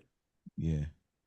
I wonder how many people know he's actually in therapy other than Tony. I mean, other than, you know, the people that was in Carmine knew it. It sounded like it ended up. It probably if it was in New York, everybody knew in some way. I guess. But we go to the next scene. Tony and Carmella. Tony is going back and forth with her, and he's trying to see, do you really think that? What does Carmella think here? I can never read her face. She don't say that she don't or she does. She just looks. Carmella thinks that I don't think you really did that. I don't think you fucked Adriana. But that still doesn't excuse the fact that you're a piece of shit. It doesn't excuse the fact that everybody else that we know believes that you did. Mm-hmm. Like, just because it didn't happen this one time doesn't mean that you're not a terrible human being. You're not an awful person. And it was probably some kind of circumstance that stopped it. Like, something was going on, something looking funny. We ain't even together, so I ain't even about to put too much energy in that. But your reputation says everything you need. Once again, my name is my name. Like, this is who you are. This is what everybody knows about you. Like, I hate the fact that I'm with you. Like, I hate the fact that even if this one isn't true, like, I hate that I even got to get you this win. I got to give you this win because I know you probably didn't do it. But damn, you done a million other ones. So what the fuck this difference doesn't make? She the biggest hater? Facts. I agree. That's pretty much it. Okay. I ain't fucking with you, Mo. To be honest, I think Carmella, I think she doesn't want to bail Tony out, but I do think that she likes this sense of importance. I do really think that. Like, I think that there's a, you know, she's not invested, but vicariously, what is Tony doing? What is he up to? What is it? Because I'm living this over here now. AJ's not here, so her life is not that exciting anymore. It's not that glamorous anymore. So the fact that I got to bail Tony out, I think that's where, if she was really upset, if she was really big mad like that for real, then it's like, oh, I'm not doing that. Like, I don't care what it is. You're a piece of, you know, whatever. So, but I do think there's a little small part of her that likes to feel a significance and importance. And Tony being who he is, her knowing just last episode, you're the boss. Of course, they laugh at your jokes. The boss is coming to me, my ex-husband, at the moment and saying, hey, I need you to help me make this right. I think she does get off a little bit, just like Furio when it's like, oh, you know about real estate. Yeah, I've been reading this stuff. And I think she does get off a little bit on like some importance, in my opinion, of the Carmella storyline. I think it's damage control. I mean, no, that's true too. Herself, but you know what I mean? You think so? Absolutely, because I gotta, if I go out here in good faith and I bail you out, now the narrative changes as well. I don't want to be brought up with questions about, oh, I heard he did this, I heard he did that. Like, nah, we good. We out here in Vesuvios. We ain't hiding. We good. Everybody cool. Matter of fact, we here with Adriana and Chris. So I think a lot of that had to do like, even matter. Yeah, and that's the thing, that no matter what type of relationship, whether it's romantic, whether it's friendship, brotherhood, whatever the case is, one of the biggest things that your friends or your people that ride with you every day, one of the biggest things they'll probably request of you without requesting it directly, it's like, man, don't drag me too much into your bullshit. True. Because it's something you did. I know we joke about the whole, like, Baca got a weird case, but nah, for real, like, that's something that, like, bro, why, like, that shouldn't even be something that's used. Like, why are you around? Because that make me look funny. The way you move and make me look funny now. Right, exactly. You know what I mean? So you moving crazy. I look like I'm just putting up with all types of nonsense. People know you do your dirt, but Adriana and the people are saying it, like, nah, it's better for me from a public perception standpoint to go ahead and save face and go ahead and go to this dinner with y'all so people can chill out on my name as well. True. Facts. That's a sacrifice of marriage. I mean, you know. The last two scenes shit to all the married people. The last two scenes, Adriana meets with the Fed, and I don't really have nothing to ask other than the guy saying, use the freaking crosswalk. Like, you know, again, just speaking to Adriana's intelligence, like you're not using the crosswalk, you're walking slow and it's like traffic happening. I thought the fit was great. And she's talking about if that was Chris, I would have killed him, and that was Cap. And then the last thing, Tony, Carm, Aid, and Chris at Vesuvio's. This is just my politics. They, you know, Vito goes over there. And, you know, he's a new capo, so he's doing his due diligence. You know, him and Chris have a moment. Him and Tony have a moment, and it's just crazy how optics worked back then. People just would, rather they believed it or not, they had to lock into that. Versus now, like you can get the real scoop just on somebody's social media page. Anything I want to add to them last two scenes with Adriana and the Fed or the dinner at Vesuvio's? I said everything about the last scene pretty much in my last description. That all plays into it. We gotta save face. Mm-hmm. It's awkward, but we gonna look good. Carmella got on the fake smile. Like, yeah, man. And she ain't done this type of stuff in a while anyway. So we gonna go on the night. We know everybody in there. Mm-hmm. Yep. It's optics, all optics. And that is our episode, man. But before we get out of here, of course, like I know, for those that have been here, we always like to leave it a ranking. So without further ado, Spike Lou, how do you rank this episode? Is it just another envelope, a good earner, or a made episode? A good earner. Okay. This is a good earner episode. It's not just another envelope in the sense of there are a lot of things that tie into the Sopranos lure and what we get later on. Yeah, good earner. I like it. What say you, Rich? Same. This is one of those rare episodes where coming into it, I thought it was an easy made, especially coming into season 5. I counted it as a made. But as you go into it, even before I looked up that stuff about the episode, it felt more gossip centric television more than Sopranos, right? Just seems like a standalone, like weird, like one of those shows when they go too long. Like, all right, man, y'all need to wrap this show up, man. Like, it's an outlier for the Sopranos in that sense. The memories are made. Obviously, the whole Tony Adriana thing is made, but the episode itself from start to finish is a good earner. I dig it.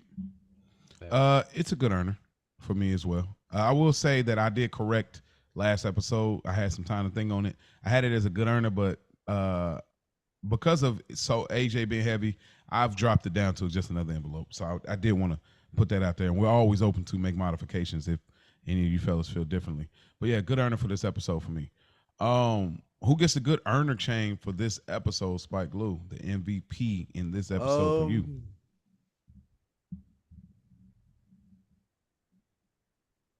The good earner chain for this episode for me. Shit, man. We got, Vito is capo. We found out that, Carmella has to step up and help, all of them. We got Melfi got Tony back, as a client, Yeah, I would say Dr. Melfi. Melfi. Fair enough. I like that. What say you, Rich? I want to say Tony B, but that feels a little cheap. Yeah. Because what he did, you made some contributions, some serious ones, but they didn't really lead to anything. Like Chris said, even if it ain't true, that shit don't mean nothing. So, and I don't know if I 100% give him credit for saving Chris's life, because Tony didn't want to do that shit anyway. Oh, I didn't get to ask y'all something in that scene. Damn, that Paulie statement I wanted to ask y'all, but never mind. So good earner, man. It might be Carmella. Because if you don't get Carmella to agree with that, then this thing is still lingering. And it's still an issue. You got to carry this on to new episodes. Carmella had to really step up as someone who literally did nothing wrong, had to swallow her pride once again in public and bail Tony out. and in that sense of bailing Tony out, you see Vito coming over. You see Paulie and Patsy's like kind of giving the head now, like, okay, that looks like it's smoothed over. You see Vito coming over to show his respect. Like, it's just one of them things. Like, if Carmella didn't agree to that, all it took was Carmella saying no, and none of that happens. So I'm gonna give it to Carmella this episode. I gotta go Blundetto, man. Okay. Not just for the scene of him like, hey, yo, let's try it my way, but the whole build up. Like, I'm not a made guy. I'm technically not really in the mob, and I pull up, you know, at the crib, like, yo, let me holler at you, cuz, like, let's get this right. We get there. I say, let's try it my way. I get the evidence, and then I even outsmart the doctor for a moment, and I actually save our cousin's life because of the information that I actually privy to from prison. I think Blundetto, it was a smooth thing. I'm not even in the mob, but I actually saved Christopher's life. So I got to give it to Blundetto for that. Who gets the Broken Balls award this episode, Spike? Who took the biggest L? I know we don't usually do this, but I'm going to go to Tony. You going who? Tony. Like, it's not the normal thing that we see when we tune into the Sopranos episodes, and yeah, I like it. Tony, that's fair. That's fair enough. It's really two people, really. What about you, Rich? Who gets the Broken Balls award for you? I hate to do this because it's really unfair. Mm-hmm. The writing room. Wow. The writing room. The writing room. The writers. Yeah. It's not fair. You're working with a lot of you're fighting an uphill battle. Mm-hmm. You have a story that you think is gonna work, but it doesn't work. You still crank out a very entertaining, very highly rated episode of The Sopranos, very memorable. But man, some of these things are just too hard to overlook when you look at it as a whole. Yeah. This is very nitpicky position to take. But more than anything, when I look at the characters and the reason they would have broken balls is because of a writer thing that we wouldn't get in any other episode. Yes. This is like a supreme one-off. So it's hard to blame a character for some of the things. I'm going to go ahead and give it to the writer room. I'm going to give it the obvious answer. It's Adriana Lacerva. Yeah. That would have been my answer if I picked a character. Because it's just like you are going to go score some coke and set up a plan, and you get in a car accident and really get the worst end of the car accident. Then to come out of the accident, try to recover, and then your man starts to beat you up on top of the car accident. Like, man, you know what I mean? That's ridiculous. You know what I mean? Like, goodness gracious. It's not realistic either. Like, for the tying it back to the writers, like, you can't just go through a car accident, turn around, get beat up. Your body is very fragile. And you're a young lady. Come on. Adriana for sure. Spike Lou, what is the bar of this episode? What's your favorite line? A quote that was a dope quote for you in this episode. Damn, the favorite episode quote for me. And if you need a second, we can come back to you. Okay, do that. Okay. Rich. Mine is very simple and very childish. Uncle Junior, only line of the episode. Apparently, he came all over the sun visor. Oh my gosh! Apparently, niggas he always act like they know, right?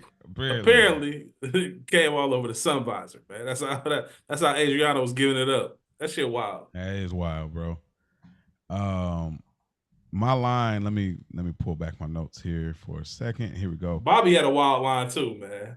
Yeah, they were all. And when the paramedics found him, yeah, she still had her mouth around his cock. Right. Yeah, when they found him. Mine goes back to a Melfi session. She said she respects you. Be worthy of respect. I thought that was just a great bar. I was like, oh, that is a bar. That's a dope bar. That's a bar. She respects you. Mo, be worthy of respect. That's good. That's good. That's a good one, Mo.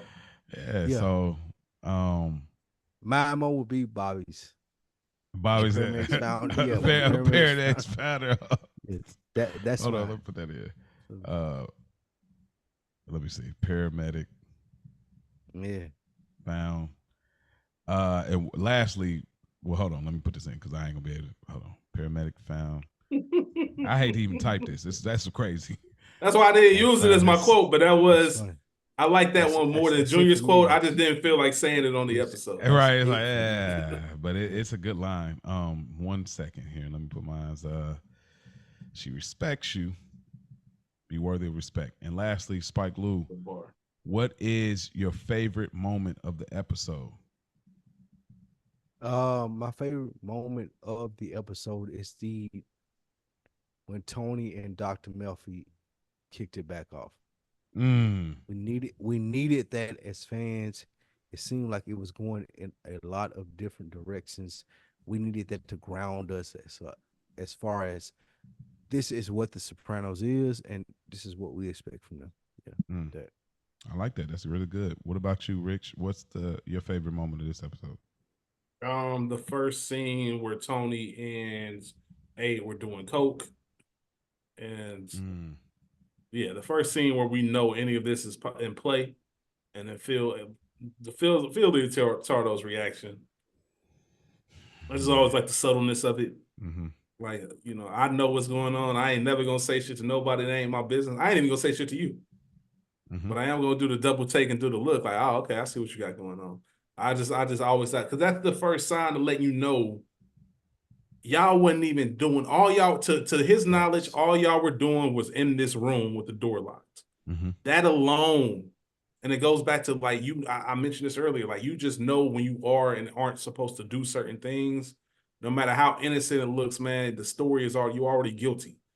Yeah. So that alone was the first sign to let you know, bro. Phil up here giving you the double take. He from New York, bro. He don't even know what's going on. But I know this looked funny. Sure. That's just one of those, because that's how I would have responded. I would have done just like Phil. Wouldn't have said a word. Wouldn't have made no joke. Just kind of we've definitely been there. Yeah, okay. My favorite moment was Christopher almost getting whacked. I think it plays a heavy part later in the series where when we get to a later scene in the series, we some of us get heartbroken over this being the moment of the demise of Christopher Moltisanti. But if we really keep track of things, then it all makes sense. And this scene was like a worthy scene of he could have get wet. The stakes were so high. Like, if I was watching this in real time when it came out back then, I would have been like, dang, he pulled the trigger back, and he said, F that. He's about to cap him for real. It was like last minute that Blundetto came up with this idea. So definitely Christopher almost getting whacked. For me, that's my favorite moment. And that is our episode, man. We thank y'all for tuning in, man. Y'all can hit us up, goodearnerpod@gmail.com. Y'all can hit us up on Instagram, goodearnerpod_Sopranos. Y'all can leave YouTube comments, man. Leave some Apple reviews. That really will help us have more eyes on the show. Also, for new listeners, old listeners, tell us what y'all think we should review next after The Sopranos. Right now, The Wire and Game of Thrones are driving it. We've heard a little bit of Breaking Bad. Spike has brought up Lost. Let us know what we should review after we're done with The Sopranos, and we'll see what we can do. But nonetheless, we thank y'all for tuning in, and remember, don't forget about it.